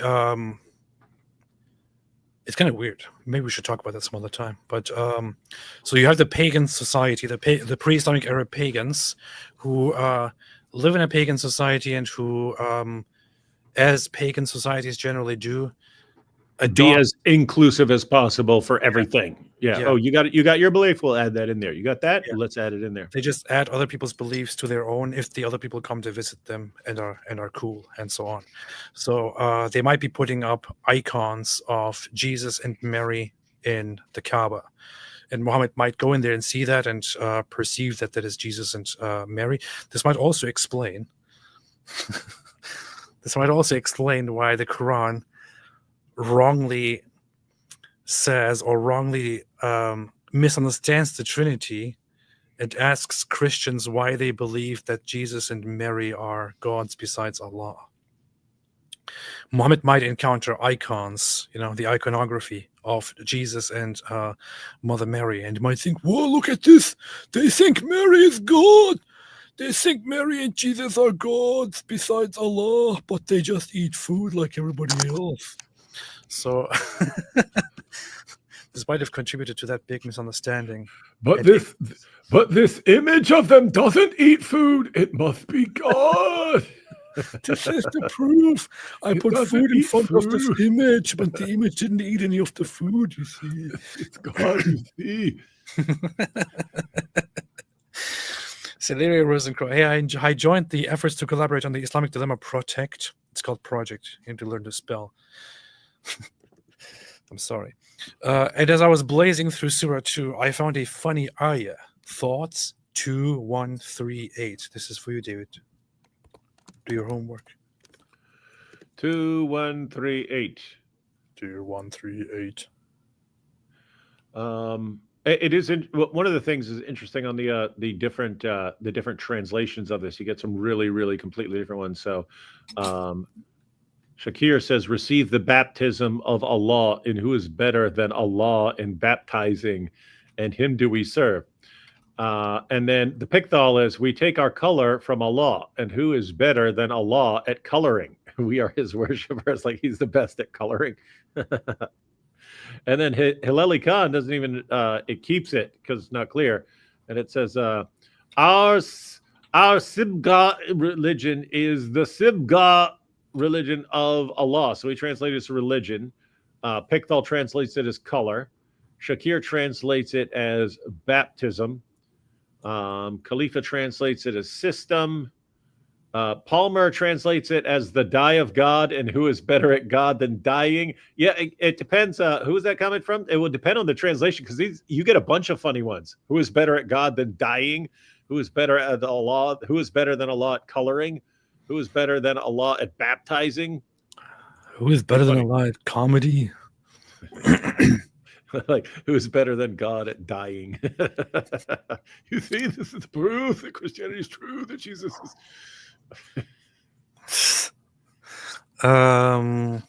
Wrongly misunderstands. I know I kind of overused some words there as I was speaking, but I'm sorry. I will not apologize. I'm sorry, but I will not say sorry. I I don't know what Jeremiah here is saying, but whatever, I don't care. I don't really care. Ramos, can I recommend the writings of Saint John of Damascus to you? He was one of the first to engage in apologetic arguments with Islam, which he called a strange heresy. His arguments are very interesting. I have already read it, and David did too. We should go through that. I actually know a scholar on John of Damascus who knows all this stuff and has written multiple books on him or something like that. We should get him on one day. Talk about some stuff. Yeah, I think I always forget. What does he call them? Hagarites or Ishmael? I think Hagarites. I think Hagarites. Yeah. He treats Islam as a sect of Christianity and as a heresy of Christianity and calls them Hagarites and talks about them in his writings. One of the earliest responses to Islam. Salt, David, Lila Rose was at the Blessed God Summit. LOL. Oh, was she? So you don't even know that? No. You didn't even notice her? I mean, no.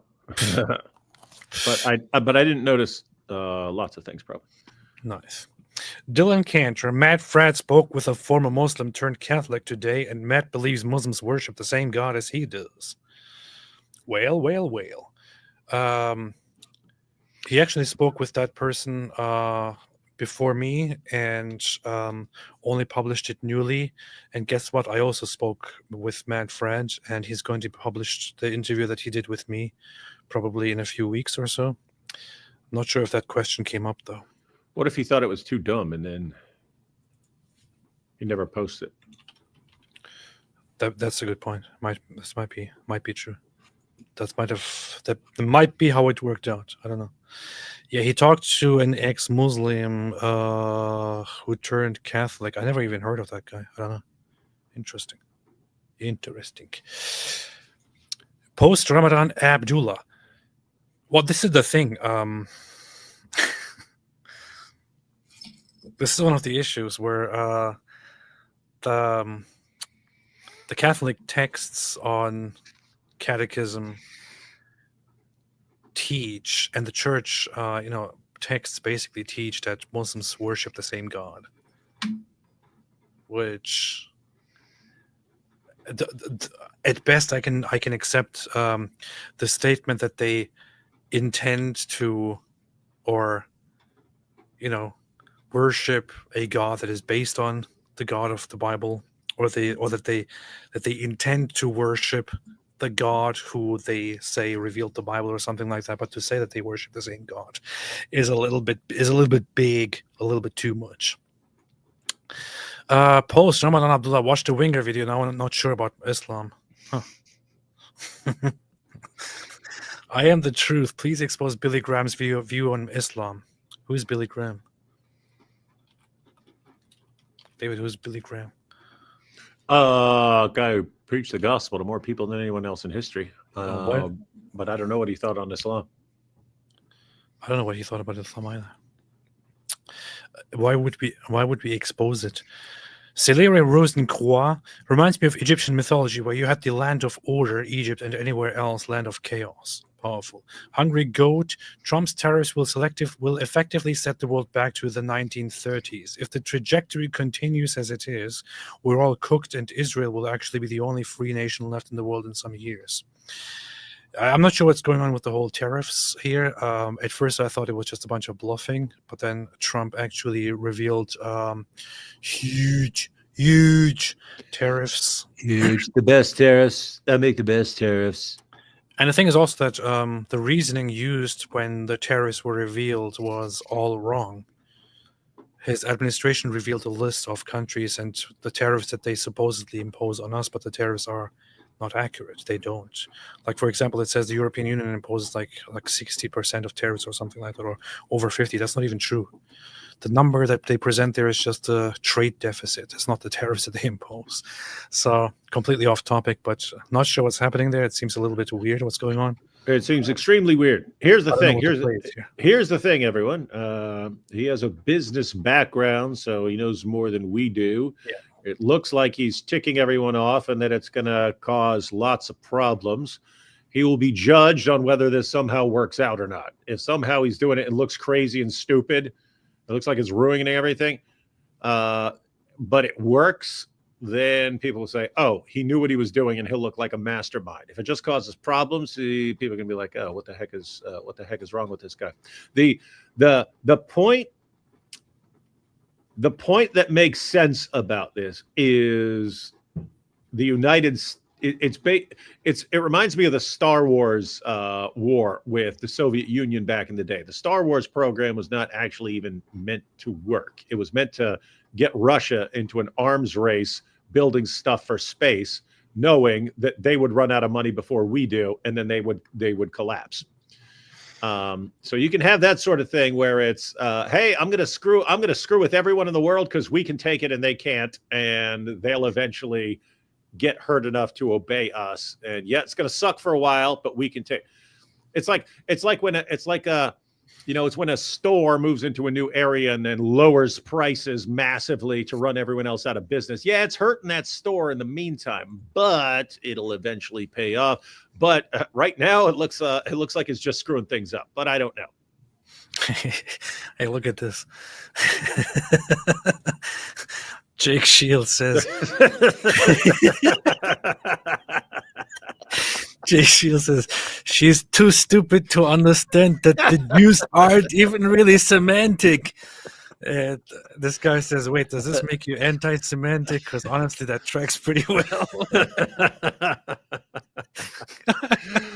Just imagine calling someone stupid. See, Jews aren't even really semantic. Oh boy, Jake Shields, man, Shields, everyone. If you have severe brain damage, get it checked. Don't have opinions on the internet. Ladies and gentlemen, Jake Shields. Man, this guy is so dumb. Daniel Stan became is a member for 4 months. Nice. Andrew Morgan, Becoming Orthodox by Father Arthur Gilchrist is a great book where an entire American evangelical church came to orthodoxy through the Church of Antioch. Also, Father Josiah has spoken often against Islam. That's true. Alhamdulillah. That church is not, they're not traditional Orthodox. They're kind of considered Protestant or Eastern Protestant or Protestant Orthodox or something like that. But still, they went toward Orthodoxy. Rai. Father Daniel Siswev wrote on Islam, baptized many Russian Muslims into Orthodoxy. He was martyred in his church by a Muslim man back in 2009. I have heard of him. He was apparently very, very offensive to people and also very Islamophobic. And he was killed by Muslims. Yeah. Why do others always get killed for being Islamophobic, but we never do? It's almost like the jihadis deep down are scared of us. Yeah, that's what it looks like. Shane Johnson, AP, you didn't read my base super chat last time. I didn't. Well, here I am reading it. So it's pretty rude. Sileria, may the Lord grant you peace and stability that you might grow in your knowledge and faith despite the challenges you face as a public convert, AP. Thank you. I appreciate that. Appreciate that very much. Haj Rayyan al-Ghazlani. But what about the Talmud? That's funny. Lime and Stripes. We need to help IP stream. Low viewers. Oh, yeah. Yeah. Hey, let's all swarm. Wait, is he live? Is he still live or is it too late? Let's swarm his live stream and type Christ is King in the chat. Vegan Alex Jones, David Wood. Who is the greater of the Turkish ex-Muslim Christians? Oh, he's still live. He is? Yeah, he's still live. Got 546 people. Nice. Biggest atheist fail ever. Rationality rules. Yeah, what is up with that dude's hair, man? Wow. The worst researcher ever. Yeah, that's what. I watched one video from that dude ever, and it was the single most. Yeah, we went through it. It was the single most insanely idiotic and ridiculous and deceptive video ever. You see, David, who is the better ex-Muslim Christian, the late Pittsburgh Steelers legend Tunj Ilkin or AP? Let's see. Well, that was in the 1980s, so he missed the awesome Super Bowl run of the 70s. So I'm gonna give it to Hatun, then AP second, and then legendary Steeler offensive lineman third. Well, I mean, this is just straight treason. So, not sure what to think of this. Might have to kick you from the stream. All right. Now that David is gone. Hey. What? Hey, should we blitz IP's stream real quick for like 5 minutes? Yeah, let's do it. Say when, and we'll all head over there. What Right should we say? What should we say that's funny? Um, Or should we something about Ali Dawah? Oh, they're all saying Christ is King over there. yeah, say Christ is King. Say Christ is King. Islam fail. Say Ali. Say Ali Dawah is the best Dawah. Al Dawa best. Ali Dawah is best. Shitsu. Vac said, please invite Adam Sicker, ex-Muslim Sahil. Inshallah. You, my first ever super chat. Love you both. Have you talked about Dubai girls going missing? Thoughts? Thank you. Appreciate that. No. David, have you heard of Dubai girls missing? No. Well, you need to know about this. They're going to ask you about this. So, No. Celeria, I want to. hey, everyone's doing it, man. There's like, hey, yeah, that's funny. Gotta check it out. We can send a super chat next time. Nerdy fan, look at that. Perfect. That's perfect. Hold it. Good. All right, they got the screenshot. I'm pretty sure. All right, guys. Thank you. Fan is an alpha. All right, let's close this out. See you guys next time. You made it to the end of this Oh, video, come on. which means Ah, this message, man. Come on. if you want to see more Hey, he was- content like people for Christ, you can help make Hey, it happen. He was a Your dope. I support was needs to be about to through drop the call. $100 super chat on him and make fun of him. Come Missed on. it. Missed it by like Missed it. 20 seconds. I was actually filling it out. See, you lost $100 IP. In your face, that's what you get. In your face, man. Orthodox priests are often married, says Tadpole. Wife gets a cool title like Presbytera, Greek, or Tessoni, Coptic, Bathit. Gotta wear the black robe always in public, though, even if just at the store or streaming. Yep. That is the funny thing. It looks pretty based, though. Basic. Black robe. Pretty basically. So, David, if you want to become an Orthodox priest, you have to walk around like this all the time, just so you know. I could rock that. There you go. You have to walk around like this all the Yeah. time. As long as it's all you have to wear and you don't have to wear like socks or anything else. And Like walk. this. You have to walk like this. See? Mhm. Powerful. Reading St. Augustine made me to come back to Christianity, he says, peace be upon me. The problem is reading church schisms like Council of Ephesus between Cyril, Kirill, and Nestorius. What do you mean the problem is? Do you think that's a problem to you, to read those things? Let me know. Pat's leather straps. Ali Dawah sent his follower Bilal to crash the chat. Drew Traver. I didn't know Matthew McConaughey is an Orthodox priest. Robert Michaels. Any aspiring writers should use AP's epic line. They should. Which one? I don't know. Any line that I say is epic by default. So, Gigi Ryder, AP Wikip says that Arabs of Palestine were displaced. How? By Jewish National Fund crowdfunding, not violence. Arab tenants, it says. Yeah, the thing is, you could say that lots of Arabs were indeed displaced after 1948. In 1948, many of them rightly and justly so. But the thing is, you have like over 700,000 people leaving the places where they lived.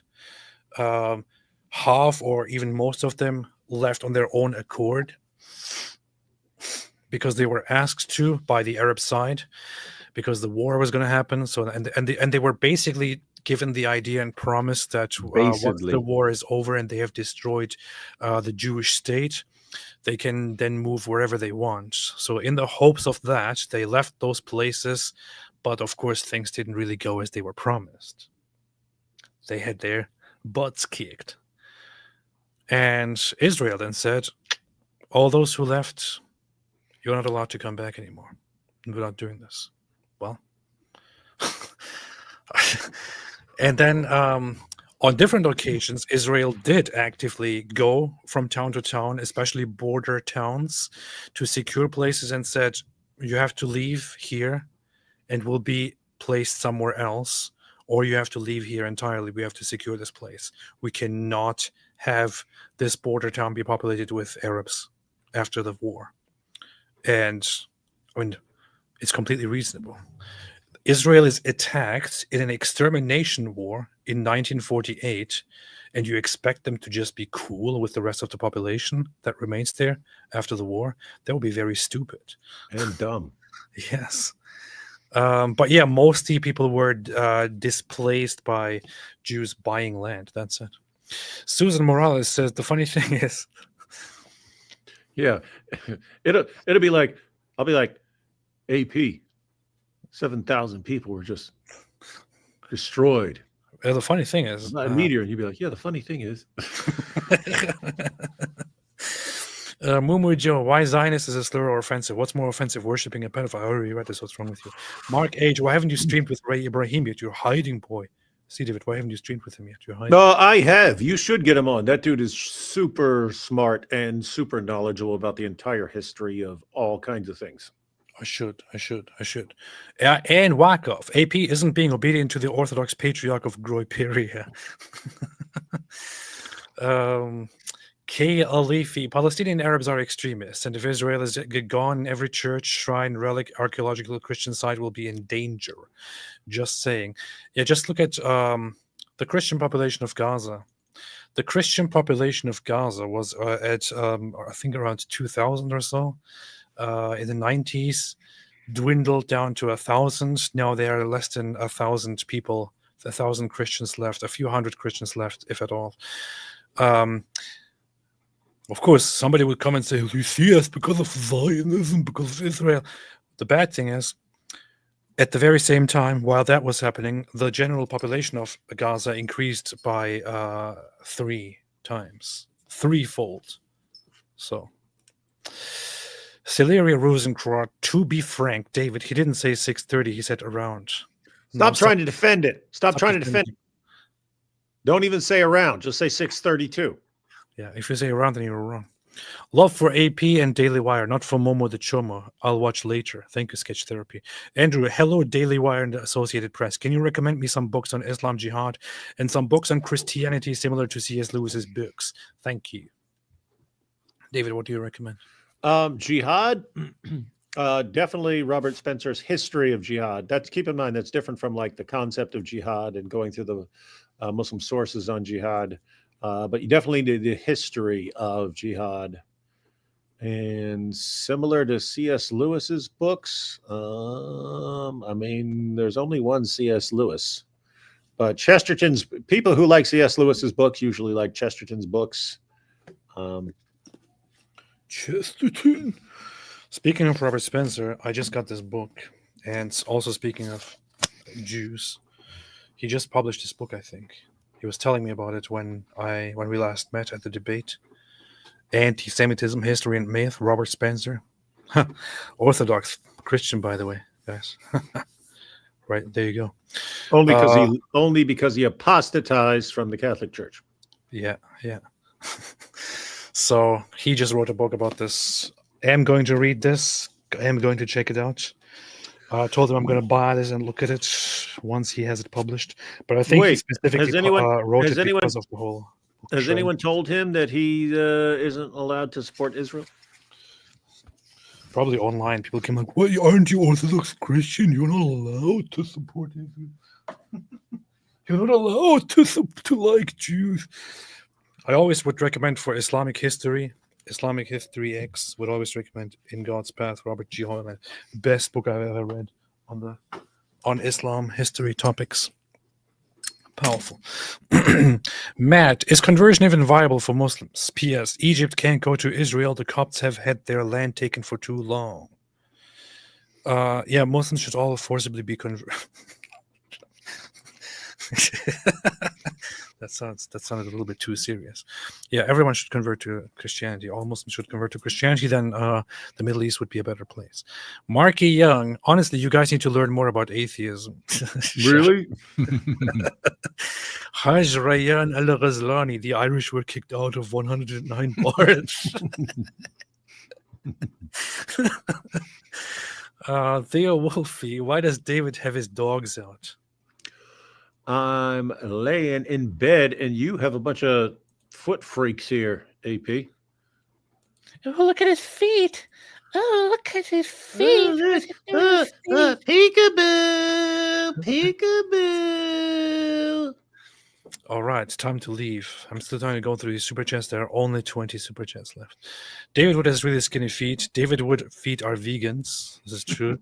David Wood, you're hitting those poses. Have you ever considered being a foot model?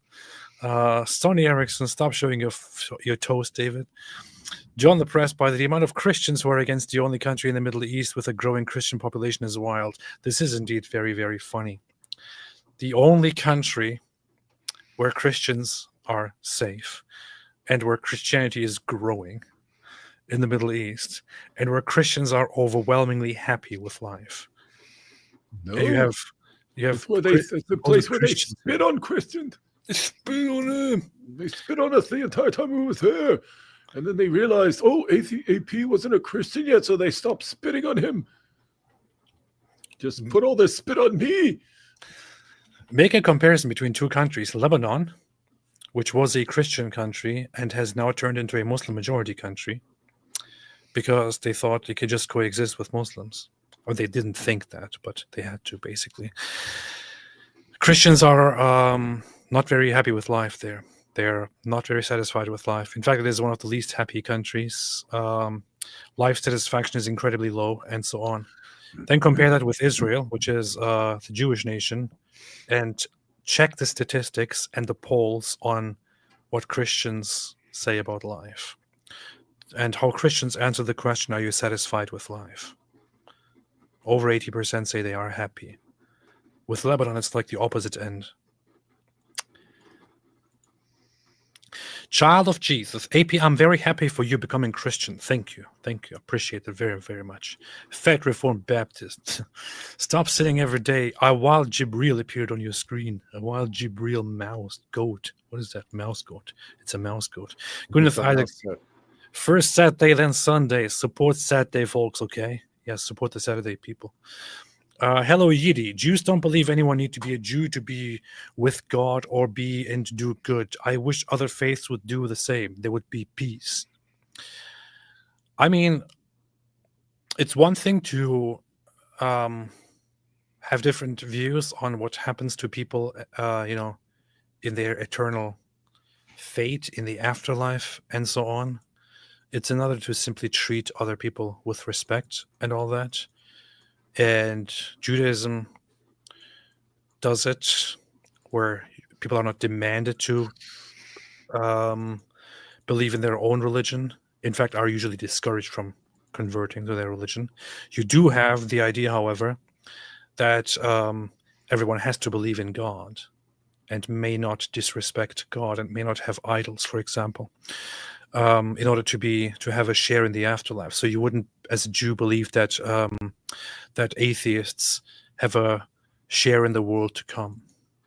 But you could, for example, accept that that different people who believe in God and who don't practice idolatry have a place in the world to come. So you too, I would say, would discriminate against certain people when it comes to the afterlife. How about that?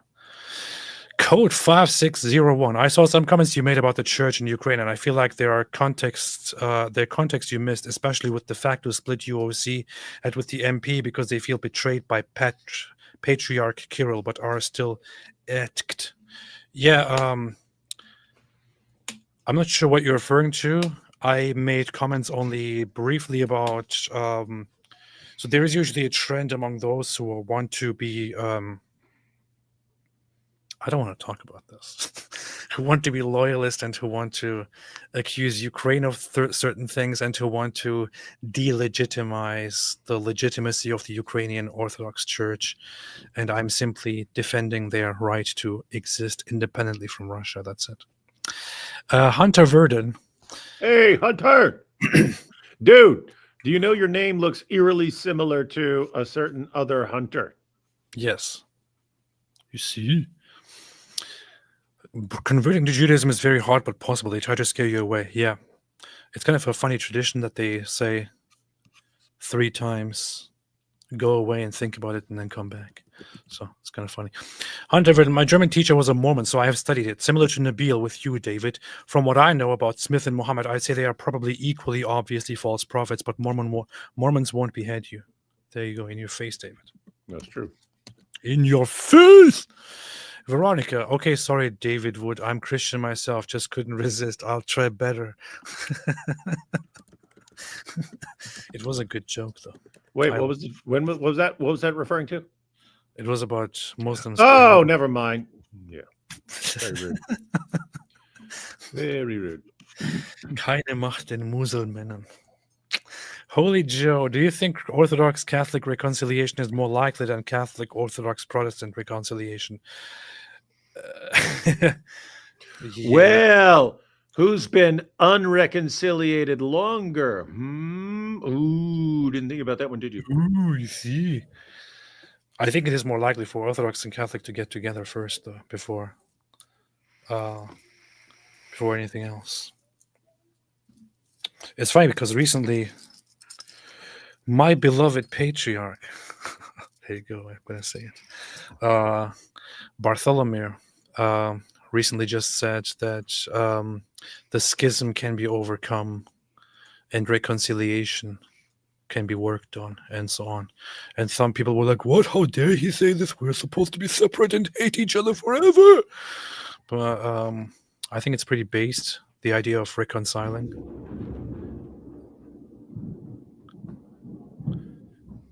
David, if you're going to fart, at least mute you. This is a bad storm, man. I'm worried about it keeping me up all night. Please don't miss the part of Well, one. they were talking about tornadoes here too.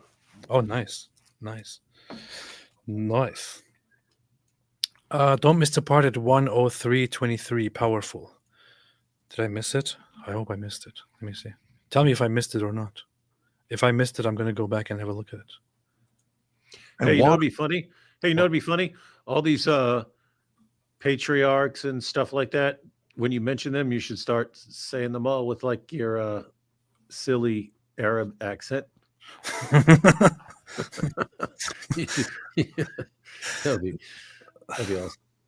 You see, Gojab says, "Was that a nuke?" That's what Syrian girl would say. I thought nukes the place.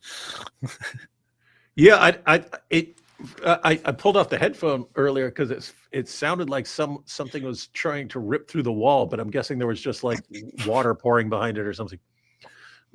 Somebody was trying to rip. And I want to ask how your friends are faring, because this is happening right now. Syrian Christians are being chased down by ISIS jihadists. When the leader of ISIS was coming to take the seat of the former president in Damascus, in the capital, he passed first through Aleppo, which I was just telling you about. I was at in 2010.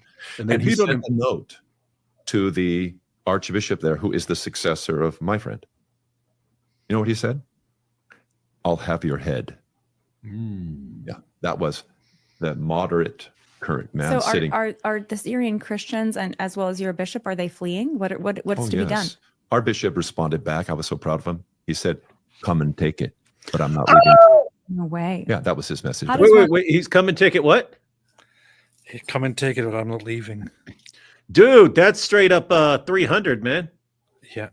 They said Spartans, lay down your weapons. And then they threw a spear and killed the dude. And they said, Persians, come and get them. Bishop, are they that dude fleeing? just went full What's to be done? Leonidas. Our bishop responded back. I was so proud of him. He said, come and take it, but I'm not leaving my people. No way. Yeah, that was his message. How back. does one Wow. respond formally to "I'm going to behead you"? Does he send a text message? How did that communication? I don't get know if sent? it was text, but I don't know how the message came. But the message So came. the jihadist lead, He didn't have time to stop because he had to get to Damascus to see.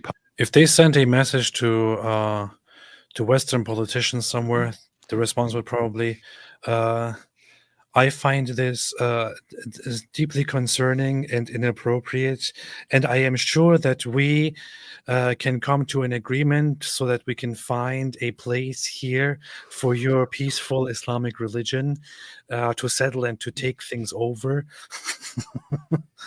But man, this is pretty beast. Power over the country.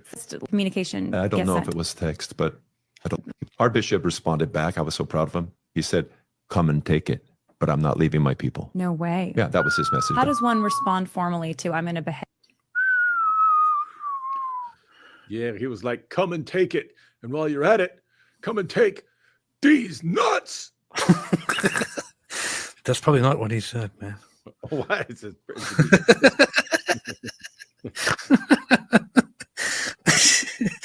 I just want to see this one part again because it was very, very, very nice.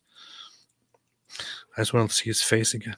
The details of his faith practice, but you have a lot of Muslims like this who, Yes, there or are. a country like Jordan, where you Yeah. presumably have, Muslims, Christians, Jewish people, or Israel, Muslims, Christians, and Jewish people living together in largely harmony. Obviously, can be some friction around the edges. Friction around the edges. I'm not sure I would describe the coexistence of Christians, Muslims, and Jews in the Middle East as largely in harmony. I'm playing it. The face, man. Okay, not largely, but to a good portion in harmony.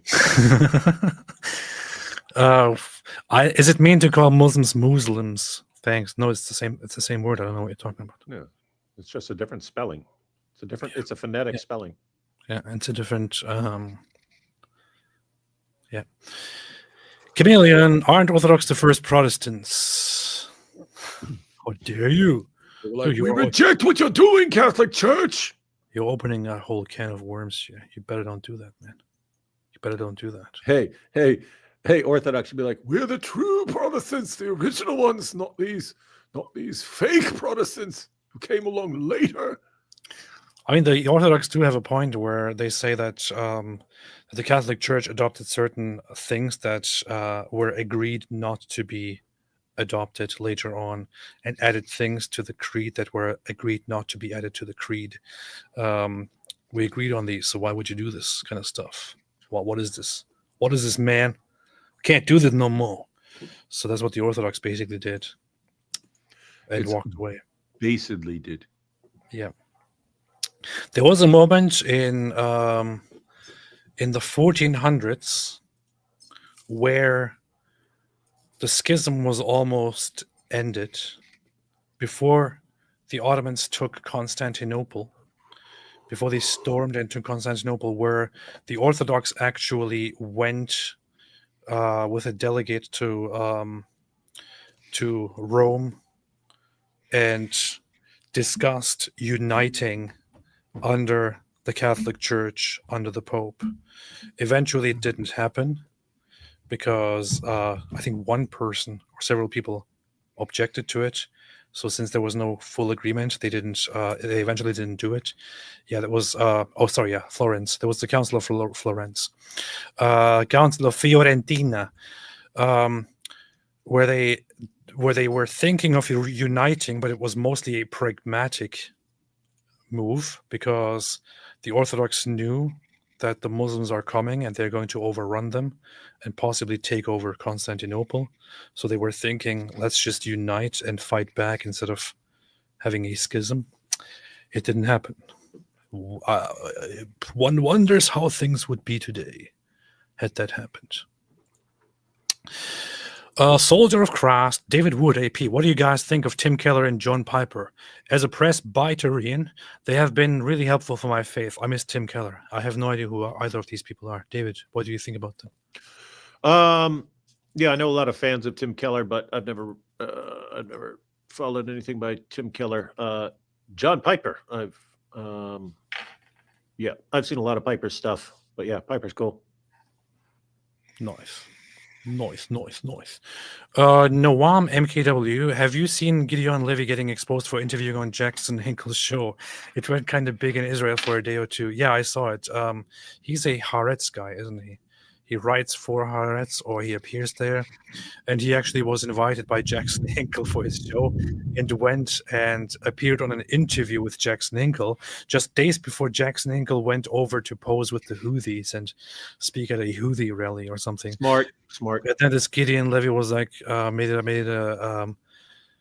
a post online saying, "I hereby apologize. I didn't know who Jackson Hinkle is." You know who Jackson Hinkle is?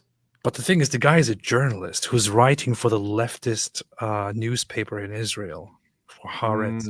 How did you not like at least do like 5 minutes of research on who is inviting you? So stupid, man. Josh Repetit, IP run away, you see. Wait, you shouldn't pee while running. I don't think you can actually do that. Mark H, who is better at a lot than clothing? Coloring. You can't even read, man. Learn English.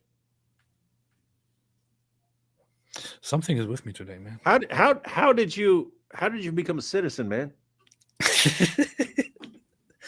Already early in the stream, I had difficulties reading. I don't know why. I don't know what's up with me today. Who is better at a lot than coloring? Sounds like he's in a special needs class, and the teacher is saying he's doing a really good job. Robert Michaels, the numbers can be reduced. Comeback should be used. It should be. Christina, David, you say you expect apostasy rates of 40-50% in 5 to 10 years. Is that your prediction for the US or the West in general?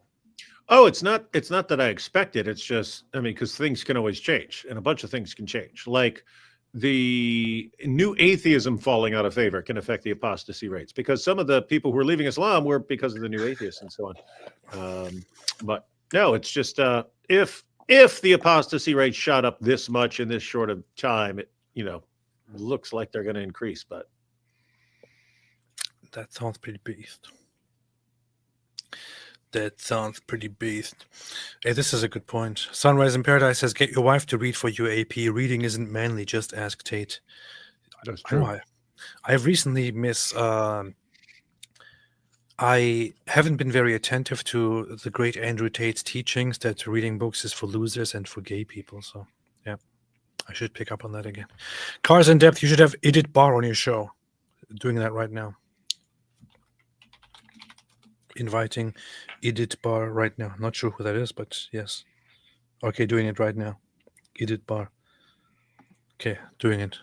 Ryan Kim, I've never screenshotted so many times in my life. You see? Because of David's feet. Cam, be careful. Aledawa might feed you grapes, David would, with your feet poses. LOL. Mrs. Aledawa says, I'm gonna get Smiles to Jenna to feed me grapes with his feet in it.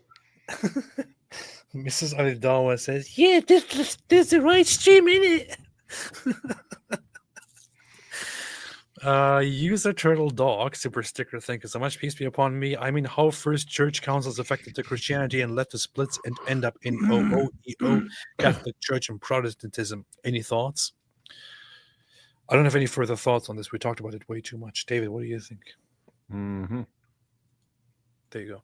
Stefan Thomas, some would say moderate Muslim is without ammo. Yes. Urinating Boom says Muhammad was the most destructive person. Wait. Urinating upon one another. That's what they do. Muhammad was the most destructive person in history, worse than communist tyrants. Just imagine world history without Islam, how much BS it cost. Yeah. Yep. If we ever have time machines, I will go back and kill Muhammad and come back. And I'm only saying this because I know that time machines will never exist, because it doesn't make any sense. Coffee House Dialogue, Islam, it's Molon Labe. Yes. Mrs. Aledawa says, "Yeah, writing this on my whiteboard, yeah? Don't know how to put this board LED all around. Please help me, maybe, yeah?" Gwyneth Isaacs, girls go to Dubai, get kidnapped, and in harems. Yeah, don't go to Dubai. Don't go. The general recommendation is that you shouldn't go to Dubai unless you're super filthy rich and you just have lots of money to spend and you want to do random dumb things in Dubai. Otherwise, just don't go there. Don't go into any of these countries. Dubai does make some steps toward secularization and modernization and all of that, but at the core, it is still Dubai. That's what it is. Hey, we should go to Turkey and go to roll up in the No, we shouldn't. roll up in Hagia Sophia and say, We're taking it back. What's up? What's up there? This is mine now. Free Hagia Sophia. Free Hagia Sophia, you see. Yeah. All right. Anything else, David? nope. Well, I did say if I get baptized next year, I'm going to take back Constantinople. So, and also heal the schism and unite the churches. So we just have a be on the lookout for that. Once I get baptized, we will get Constantinople back, and the churches will unite. All right. Anything else, David? Nope. What are we doing tomorrow? Going live and doing super based stuff, Based. humiliating everyone who disagrees with us about anything. Based. All right, man. Then thanks everybody for watching. Today was a very short live stream, I know. Very, very short.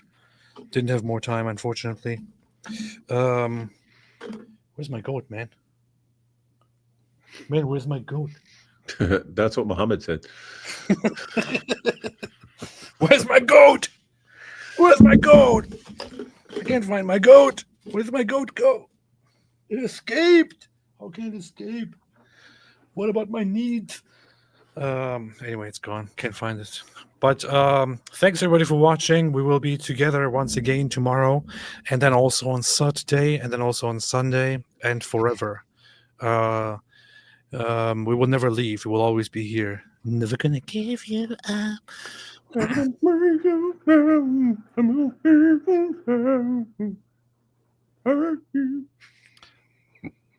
Yeah. But as always, as the goats always said, like to say, Stay away from Islam. powerful. What?